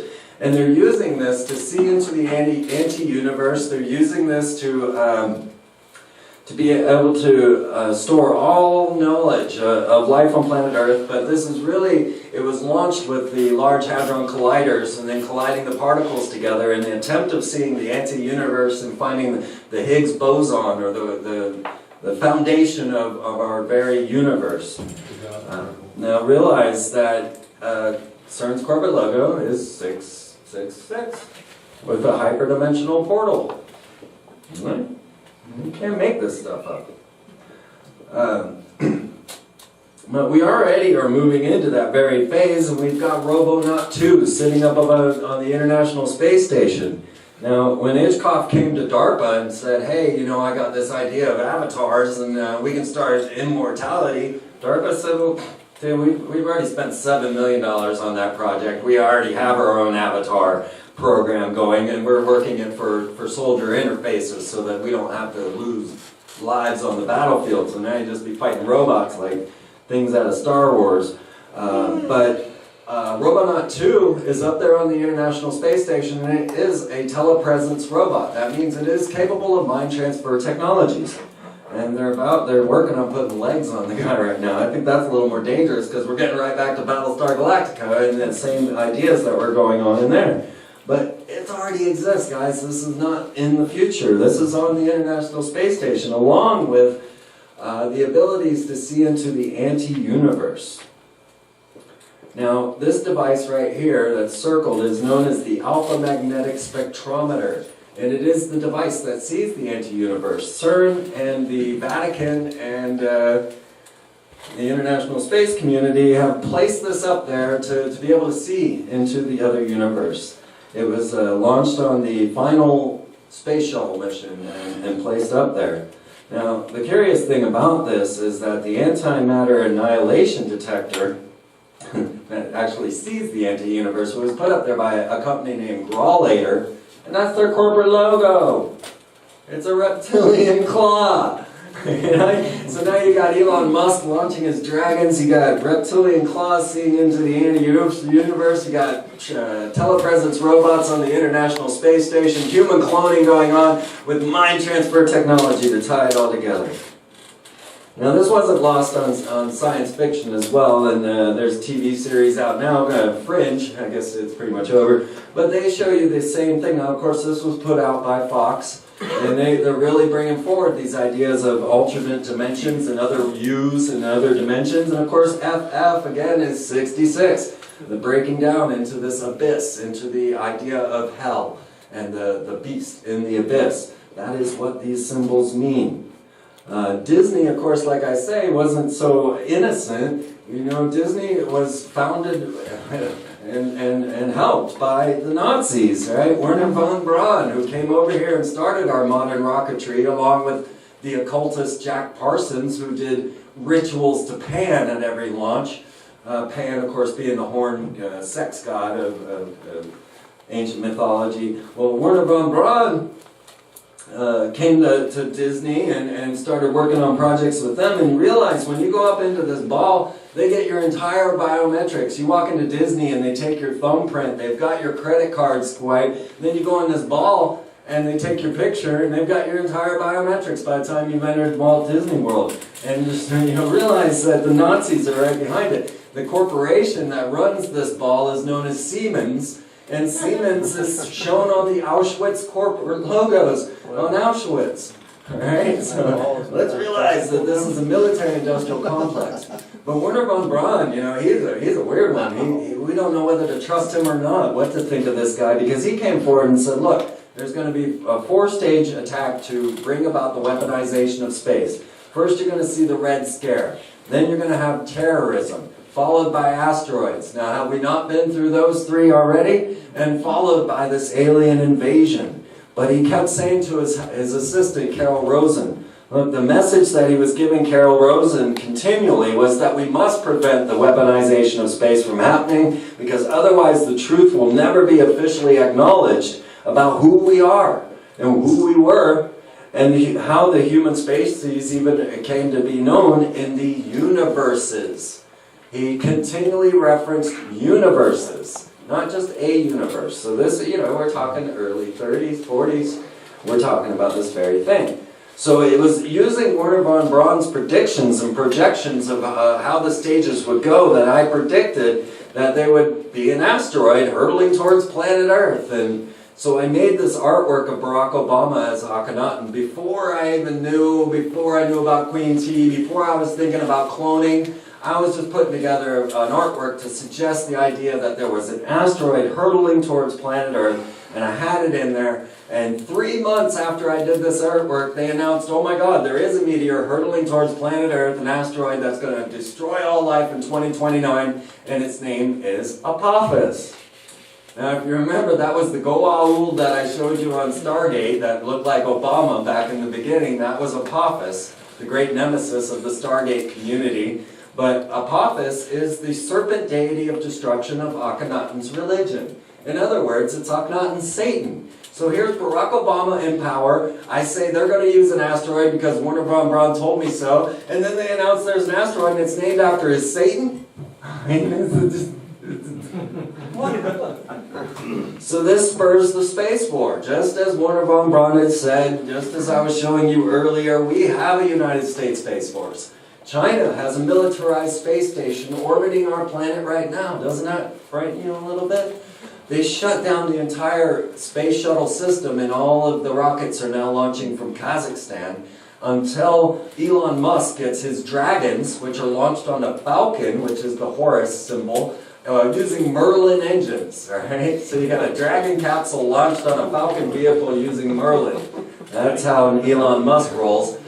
And of course he's also head of Tesla Motors. You've got Robonaut 2 on your space station, you've got hypersonic technologies flying around, you've got different space battle labs and everything else, and you can see Gateway to the Stars, They Shall Not Pass, the Space Warning, Space Command, and of course this is the X-37B. Well, those are not pilots of the X-37B. This mini space shuttle is a robot, just like Robonaut 2. It is a telepresence robot, and as I say, it is orbiting our planet right now.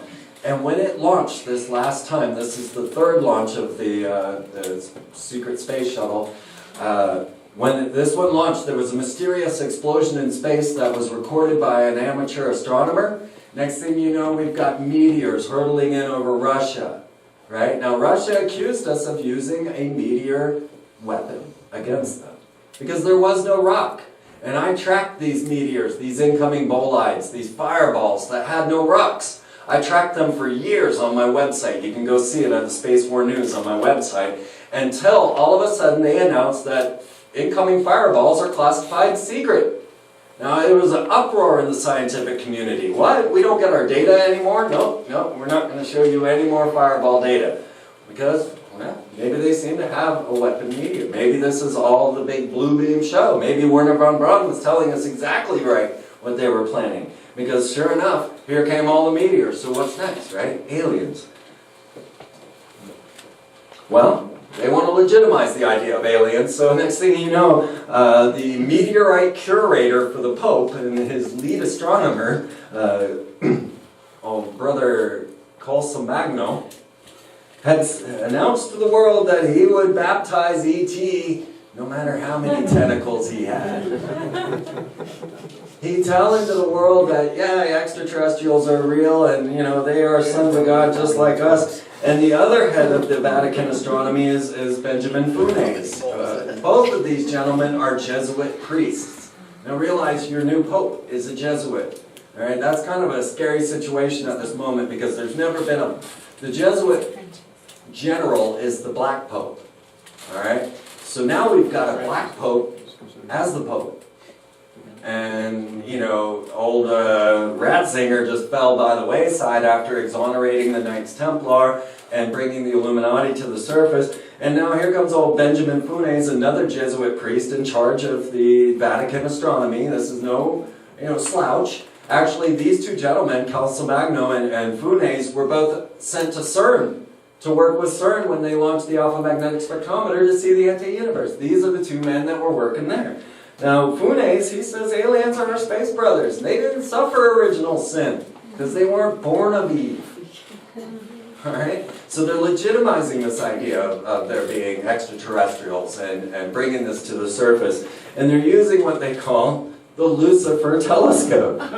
Right? So Lucifer, that is not a Vatican telescope, but it's right next to the Vatican telescope, and it's used by all the Jesuits to see into the deep space. And it's the large binocular telescope, near-infrared utility with camera and integral field unit for extragalactic research. They had to work at calling it Lucifer, right? Well, let's see, L. It's large. We got two. You know what I'm saying? They had to work at that. And when the Vatican was asked, well, why did you name your telescope Lucifer? They said, no, it's the Germans. All right. Well, of course, then this is used to find the Goldilocks planets, which house life. And they announced that they had found a Goldilocks planet that was capable of having life on it. They have brought forward to us also our alien ambassadors, right? You don't know this, but Linda Rothschild is the alien ambassador for NASA. Meanwhile, Moslin Hoffman is the alien ambassador for the UN, for the little-known body of outer space affairs that you didn't know the UN had. And on top of that, the Royal Society has come together and put together a whole group of people to show us the effects and what would happen when extraterrestrials are announced to the planet and are known to be real. And one of those people that was in that was Henry Markram of the Blue Brain Project, the Mind Transfer Technologies, and the other was Paul Davies. And you'll actually see Hillary Clinton walking around with the Rockefellers holding Paul Davies' book, Are We Alone? Now, she is heavily involved in all this, but she's also heavily involved in all of the occult. Because the occult is at the heart of all of this. They are legitimizing it, bringing it to you in this fashion, but as I showed you, it boils from the occult first, and it comes back, and then it becomes technology, right, as we know it today. So are these beings demons from another dimension, as many have said? They do not follow our natural physics. They walk through walls. They transmit you through buildings. They seem to transcend space and time. And they're certainly not coming from another galaxy and flying saucers, right? I mean, that's just not possible. So are they coming through other wormholes, through dimensional portholes that were created through occult rituals, as the occultists are themselves saying? So when you start to see your technologies and you realize that they have constant satanic symbols on there, that the fall of man is right there on the front of your computer, that every sign and symbol goes back to these fallen angels, to the idea of the fall of man and the abyss, you can believe what Steve Jobs told you, that this bitten apple was given to you by a poisoned witch, right? Because that's what Steve Jobs says the bitten apple is from, Snow White, which actually has a lot of Nazi connections, and actually, so, you know, what do you want? A poison apple that puts you to sleep? Or is it coming straight to you from the serpent in the tree of life, which encompasses the abyss? Whichever way you look at it, pretty much technology is a dark magic. So as we go along in our little world, and we just dig, and we never know why, and we're just giving all our gold to man, and he's using that gold to build computers and super space shuttles and all of the things necessary. Meanwhile, all we care about is getting our bling, right? We need to realize that there's more to this story. Because, you know, they want us to believe the sky is falling. They have programmed, social engineered Chicken Littles all over the place to tell you guys fear, fear, fear, fear. And of course the Chicken Little that came out most recently shows that an acorn fell on his head. And of course that's the group that put Barack Obama in power. And then he is dealing with a false alien invasion in this current version of Chicken Little. If you go to the ancient or the earlier version of Chicken Little, they show you the wolf reading well, it was going to be Mein Kampf. They changed it to psychology. And he's reading how to program society. And he uses Chicken Little to spread the fear, and then he uses that against everyone. And that is exactly what is going on today with many of the people that are bringing you fear porn, fear, and making you afraid of one another and everyone around you. When I take a school bus out and go to show you that there's nothing but great people all over this country, and that fear is unfounded, that it's all just a program, it's all social engineering. So watch out for Chicken Littles that are trying to tell you, because they don't know that they're wrong. They don't know that they're just getting fed this information to cause this reaction in you. And again we find that Disney is at the heart of this very military programming and the ideas of children warfare. Programming our children through princess programming to get the little girls to want bubblegum cell phones and to want all the things that the man can't afford. So he has to serve the military-industrial complex to be able to buy her. They're engineering what a woman should look like and how they should feel about themselves. And currently they've come up with the Novi dolls, which are showing you alien-human hybrids are your next thing to admire. So if you're ready to start joining those forces. And for the boys, they've got the warrior programming. Disney now owns Star Wars, Marvel, and they're bringing it all to you from this very mentality, getting you to buy your AR-15 in plastic so that you can go become a Sandy Hook. Adam Lanza, which is all covered in weird stuff, by the way. This is what they're doing. They're using this type of technology, these ideas. Now, the very people that are launching to the International Space Station are in Kazakhstan, and they are building the first pre-planned cities there. Well, the first one was in Australia, which was Canberra, which was run by Henry Kissinger. He had a lot to do with the creation of that. And then here they are founding the global religion. They are founding the world force, the government policies. Now, Disney brought us the idea of pre-planned cities with Epcot, and of course worked with Warner von Braun and all these kind of concepts, but these city plans are actually designed as ancient seals of Solomon used to control and invoke demons.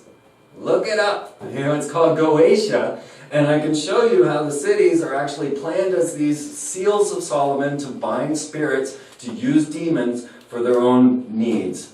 In '96, they built this mall out in front of the Nashville Capitol. You can see it as identical with the Seal of Solomon to bind spirits, to use demons against you. So it's our city plans, it's our technology, it's in the future of what they want, in the externalization of the hierarchy, and the door is closing fast. So, if you want to know more, you're going to have to pick up a copy of Weird Stuff and show it to everyone. Show it to all your children. Show it what exactly is going on. And of course, frequentfreemantv.com, because I'm going to keep you in the loop of all the high strangeness going on. And I want to thank you all.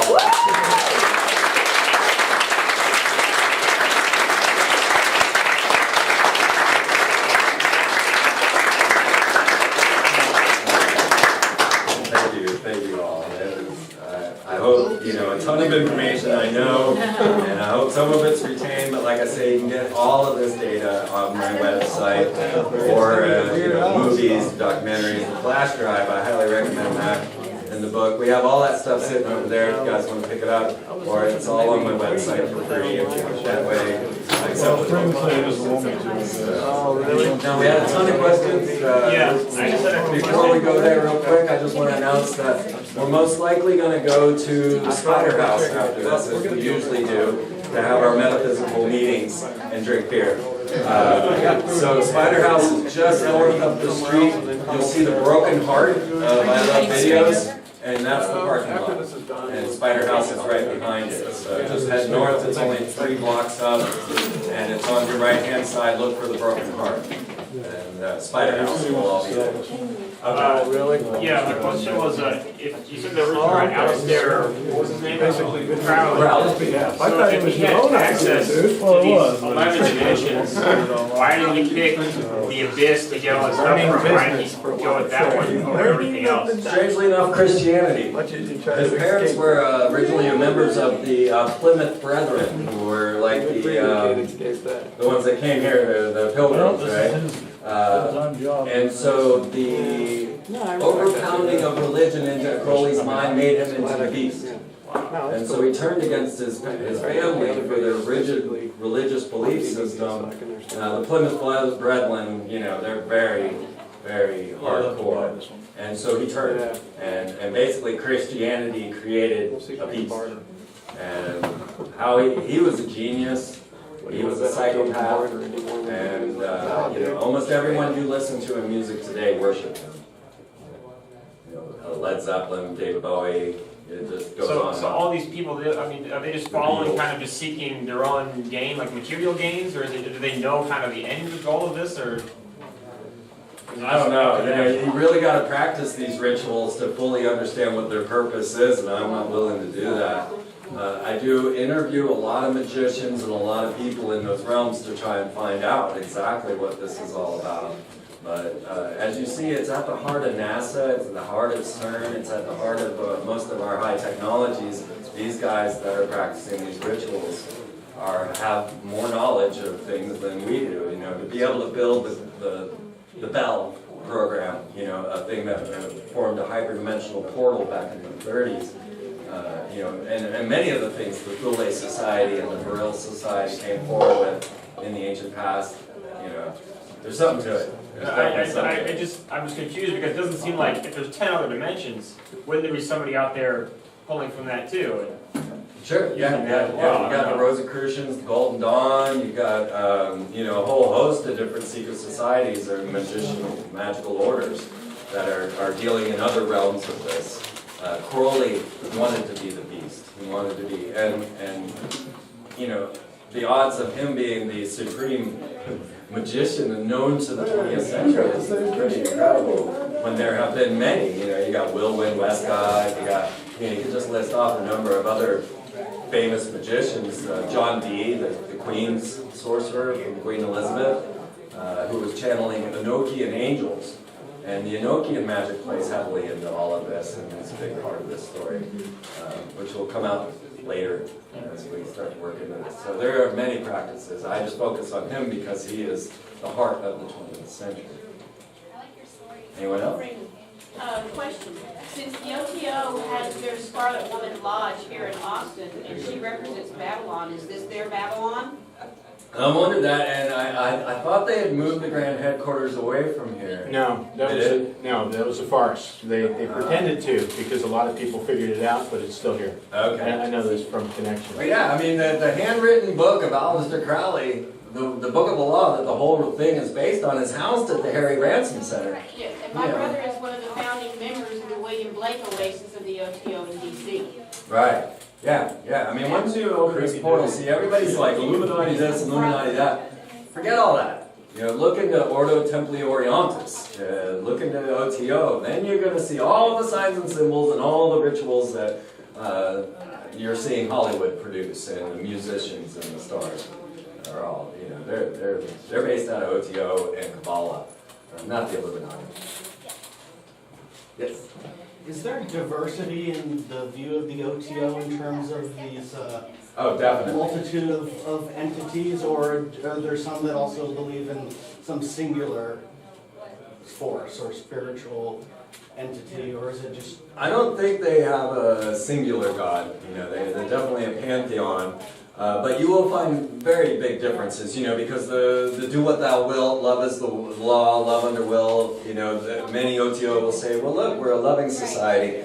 Crowley has stated that you should kill 10,000 blonde-haired, blue-eyed children, or I don't remember how many he said, but, you know, OTO members would say, well, he was talking about masturbation. He wasn't really saying sacrifice children. So it all depends on what you want to believe, as most religions go. What Crowley meant, well, he was a psychopath, there's no doubt about that. He let people die on mountain trips with him and stuff and didn't care. You know, all he cared about was self-aggrandizement. But yet he was onto something, and like I say, he's a genius. And you start reading those works, and you're like, I don't have any idea what this guy's talking about, but he means it. Yeah, we covered that. Yes. Freeman has covered Fox being 6. It's very easily illustrated if you'll write out numbers 1 through 9 in succession, and under each number write out the alphabet. You look under F and it spells out, or I'm sorry, look under 6 and it spells out FOX. Very easy to illustrate. Freeman, one of the reasons I want to bring this up about the OTO and the Grand Lodge being here, one of the reasons that the ACL Festival and the South by Southwest are here, they both take place during very specific parts of the year, which are generally festivals to ISIS. But they provide a great cover for all sorts of famous folks to come here. Right. For instance, Lou Reed was the keynote speaker for South by Southwest recently, and he only performed one song with Daniel Johnston the entire time he was here. They say that Lou Reed doesn't even produce music anymore because he's so deeply involved in the Golden Dawn system of magic that it occupies all this time. But if you think about it, these festivals, which are very similar and very different, you know, you have a concentration either at ACL where everybody gets to play the 1 hour set, no encores, or the diversification of all over town, same thing, 1 hour sets, no encores. But it is a great cover. I mean, you see all sorts of famous folks. Consider this. Rick Perry went to Istanbul to be with Bilderbergers, right? You all aware of that? Way back when? And Alex Jones out bullhorning, and I got that all on film. I was with him. But then he comes back from Istanbul after this whole Bilderberger thing, and he goes to a secret Prince concert down on 6th Street with Will Wynn, right? Right? You're going to fly all the way back from Istanbul, meet with the secret rulers of the world, and go to a secret Prince concert on 6th Street? No. But they barricaded the whole front of the bar so that no one could see this secret Prince concert. And he's one that's high up on my list of ritual celebrities. And so you riddle me that. What was Rick Perry doing at a secret Prince concert after Istanbul and reading the Bilderbergers? You know, that's how weird this thing is. Yeah. And of course, his symbol is the female-male mark of the beast. Right. And also the utilization of the OTO of the cult of ISIS in order to have the young initiate women act as sacred prostitutes, basically is what they call them, to influence young musicians in order to have their influence to introduce basically occult symbols into our popular culture. And that's been going on for a long time. I mean, if you know about Jim Morrison and his relationship, which was broken by the witch, I forget what her name was, but cult of ISIS. Yoko Ono is suspected. It will be in a TV show very soon. We're starting a whole new Freeman perspective, a whole new, going to be working with David Icke and with Roseanne Barr and Kathy O'Brien and Dan Fogler, and we're going to bring about this whole new production to release the stars and to talk about all of this situation. Hopefully get Corey Feldman to talk about pedophilia of Hollywood. And, all right, 2 more. Have you ever spoken to Professor Griff? No, but I'll be phoning him when I get home. I wanted to be here. Yeah. I'll be phoning him when I get home. I'm very aware of all of his work. So. He brought up about Beyonce's baby being named Blue Ivy. He's like, it's not a typical black name. No. Like, what's that about? Yeah.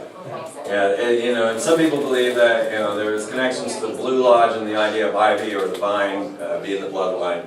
I don't know. Some people say it's Lucifer backwards. But now they're announcing her connection with the princess. Yes. You mentioned briefly earlier the Stuart line. Could you enlarge on that? On the what? The Stuart line. Stuart line. Oh, the Stuart line? No, I can't really. But it's embroiled in all of the religious strife. The Stuart family is another one of the Illuminati bloodlines, and so I just thought it was intriguing, like that they would choose that for her name. Just like when we find the dinosaurs in that one TV show where they're all dinosaurs, they were the Sinclairs. They're always trying to bring these things to the forefront. But no, I'm not ready to get into the Stuart line. That was, of course, Princess Diana's bloodline, if I remember correctly. What about the Walmart? I heard you say something that Walmarts are built on burial grounds, a lot of them. Yeah, you'll find that on our Facebook. We got a Weird Stuff Facebook and Freeman 5, Freeman Perspective Facebooks, and yeah, the Walmart's being built on Native American burial grounds. That is all in Weird Stuff as well. I think Jim's right. Yeah. One image on one of your slides, it was on one of the corporation slides, but it was the top piece for Darth Vader's helmet to a T. When you were showing the slide, that's why I wanted to raise my hand then, but it was he has the arches from here, it's the piece that comes down over his mask. Right. It's the perfect Vader helmet. Right. Yeah, there is, I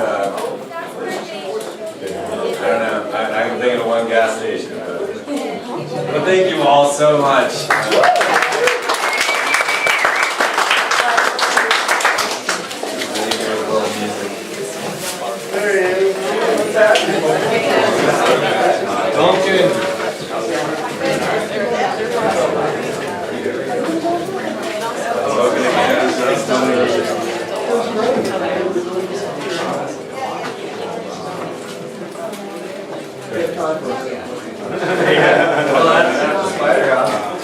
Elon Musk with his dragons into space. Now, my first introduction to science fiction was through Battlestar Galactica. Now, as I followed along the adventures of Apollo, Adama, and Starbuck, I began to learn the idea of spacefaring civilizations that inhabit other planets and then their culture takes over.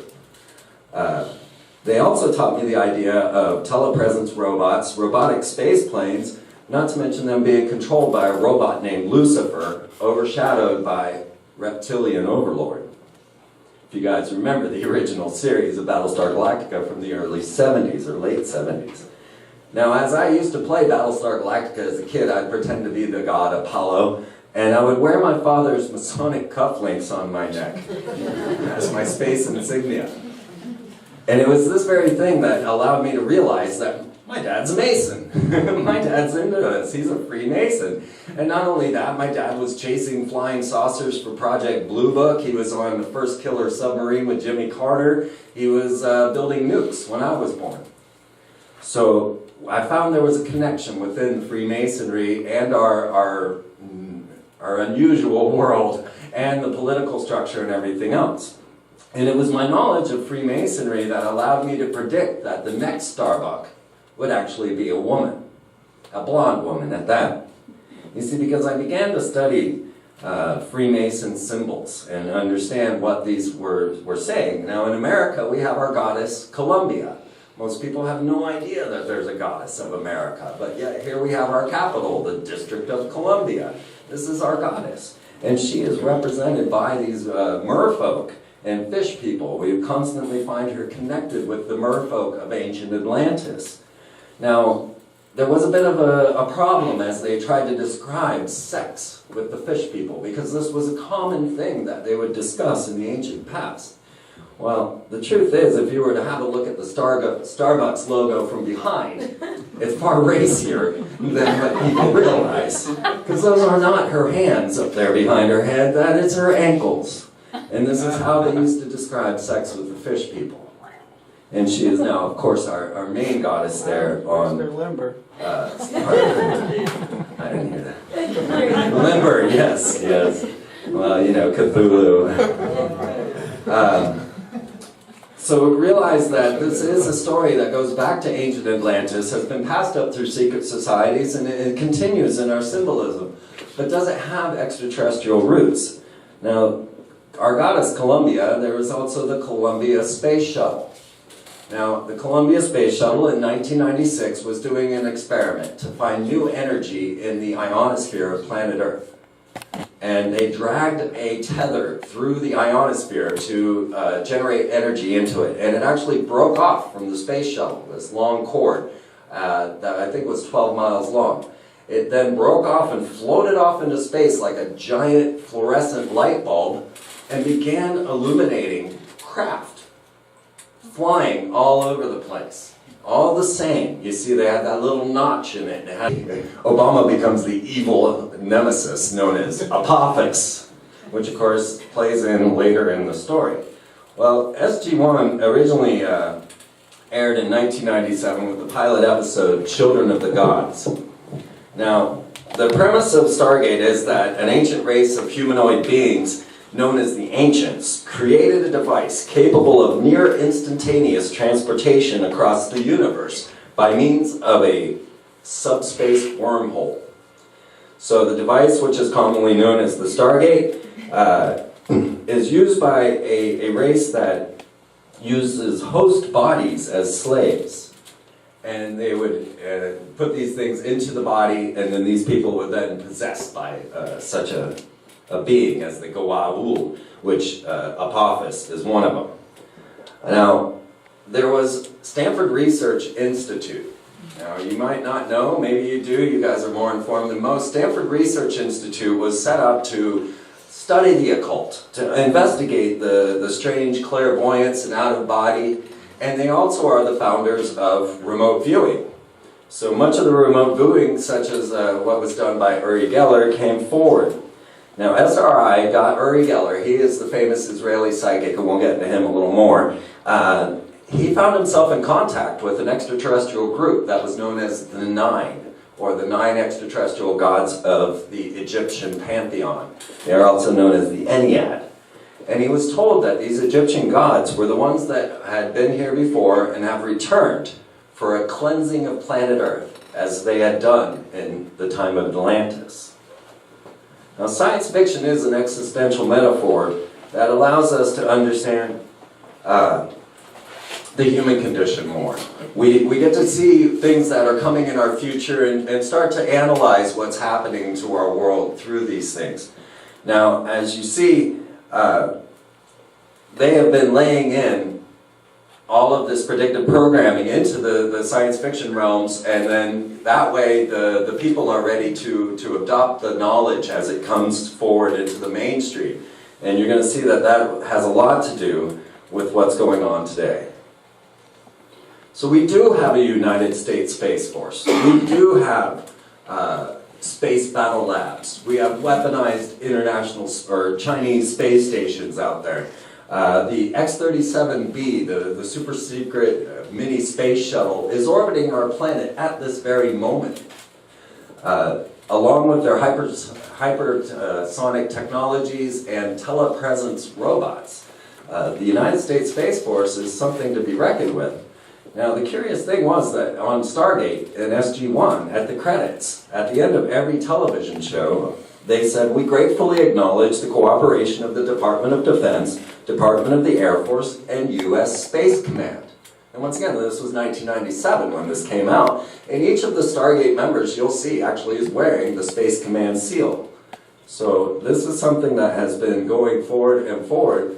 And of course, Barack Obama came out on the platform, "I will not weaponize space." And yet he shut down NASA, shut down the Columbia Endeavor for the discovery of Atlantis, our space shuttle missions, and started to raise, although the presentation goes even deeper, Weird Stuff Part 1 is just the opening door, trying to help children, really, to understand how the social engineering is affecting them, and trying to show parents what is in their children's music videos and in their comic books and how they're being engineered through these techniques. So you definitely want to pick up a copy of Weird Stuff and let anyone and everyone pick it up and read it. That's what it was designed for. Full color, splash, just amazing. And we will be having Weird Stuff Part 2 coming to you in a few months. So let's see if this thing will let me give you this presentation. It worked fine. Just moments ago. This is the way the Freeman Perspective TV show used to go every night, every week. Everything worked fine in startup. Second we go live. Till I helped them out. Shaggy, you can back that Then it was smooth as a baby. Oh my God. Oh, I'm sorry, everybody. What's going on? Just Maybe reboot it. Yeah, reboot it. All right, I think I got it.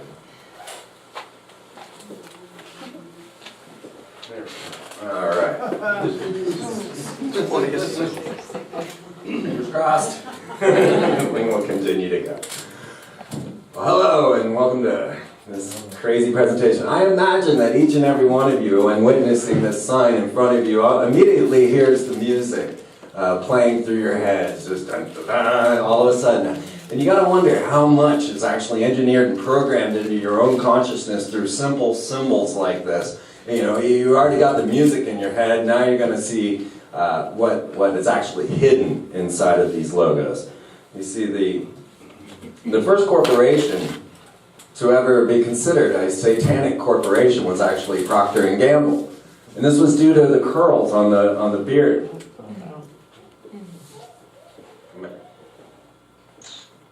The curls on the beard here, saying that those were showing 666 on there.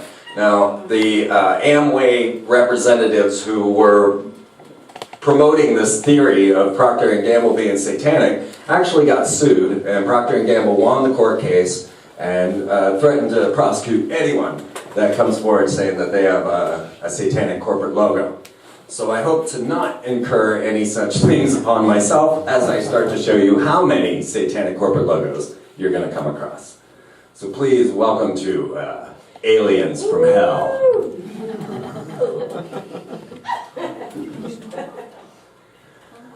And this is a talk that has gone many levels and has really just been blowing my mind, and whenever my mind's blown, I always want to come out and blow yours. So let's begin.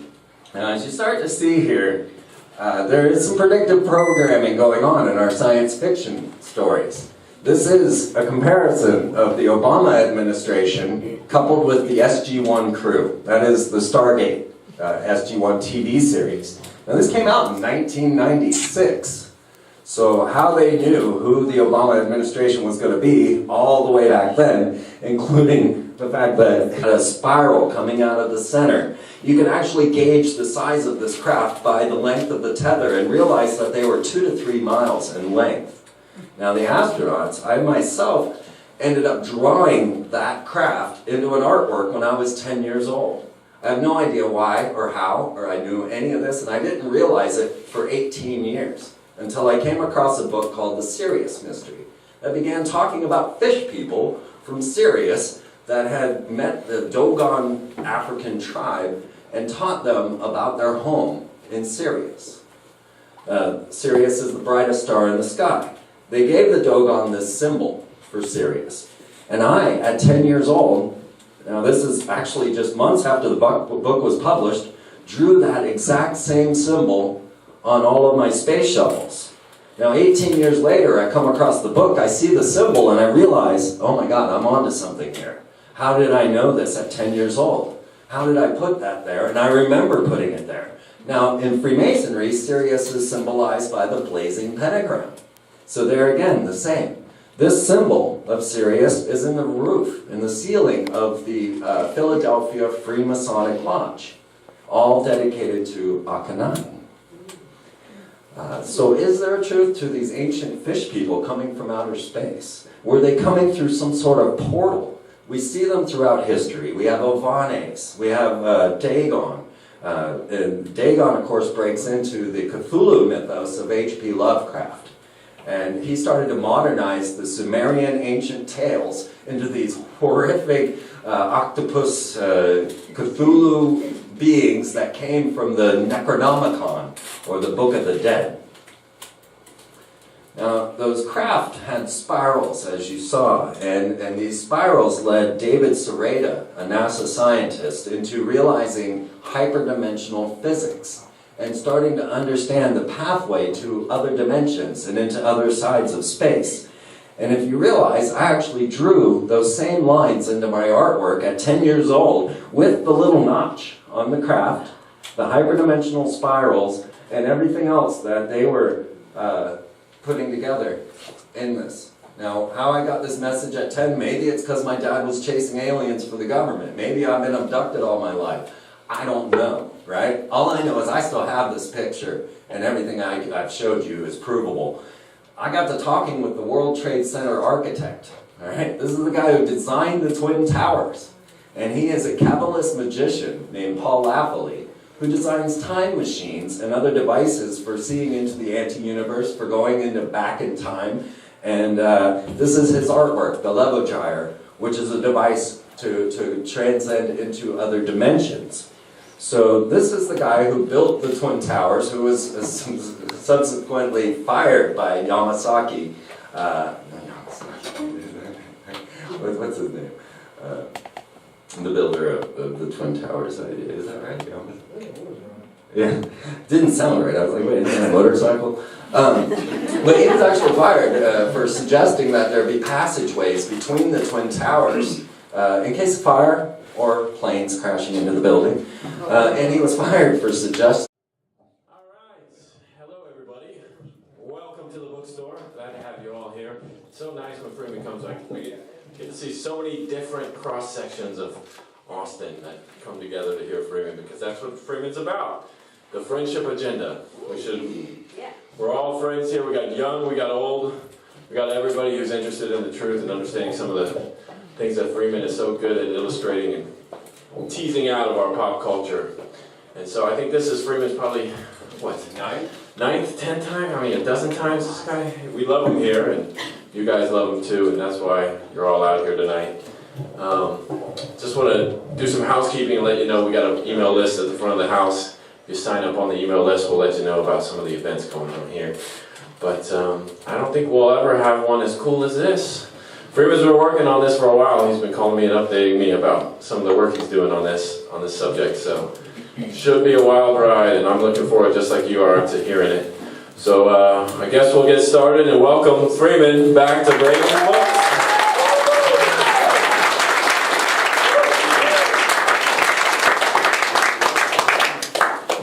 All right, well, no time for anything more than jumping right into this. I did have the great pleasure of giving this presentation to Kathy O'Brien, who wrote Transformation of America, and she ran home and told Roseanne Barr how much she needed to see this and learn about what I was saying. So things are starting to pick up. I also had a very good time showing this to Foster Gamble from Procter & Gamble, because he was at the conference as well, and little did he know I was going to present his corporation as the first satanic corporation. And let's just hope nothing crashes. Give it a minute. I don't know what just happened there. Looks like a crash. Give it a minute. There it goes.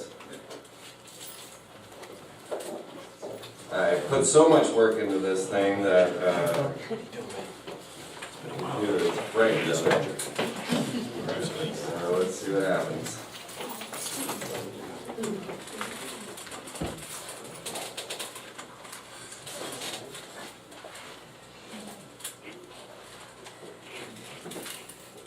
This might take a minute. So, for you guys, while we're waiting for the computer to catch up, let's not let computers take over our world. They don't work, right? Taking over Tonight we're going to talk a bit about extraterrestrials, alternate dimensions, trauma-based mind control, and what it all means in the modern world and how this is going to start to unfold in our political structure. We're going to get into a lot of strange topics, and you will be able to follow along any of this on freemantv.com. Soon I will have this video up for download when I gave the presentation at ConspiracyCon and at Free Your Mind. So you'll be able to get this whole presentation soon. And if you want to, in reading this information, we have Weird Stuff, our new book, Operation Culture Creation. And it outlines a lot of what's going on in my presentation.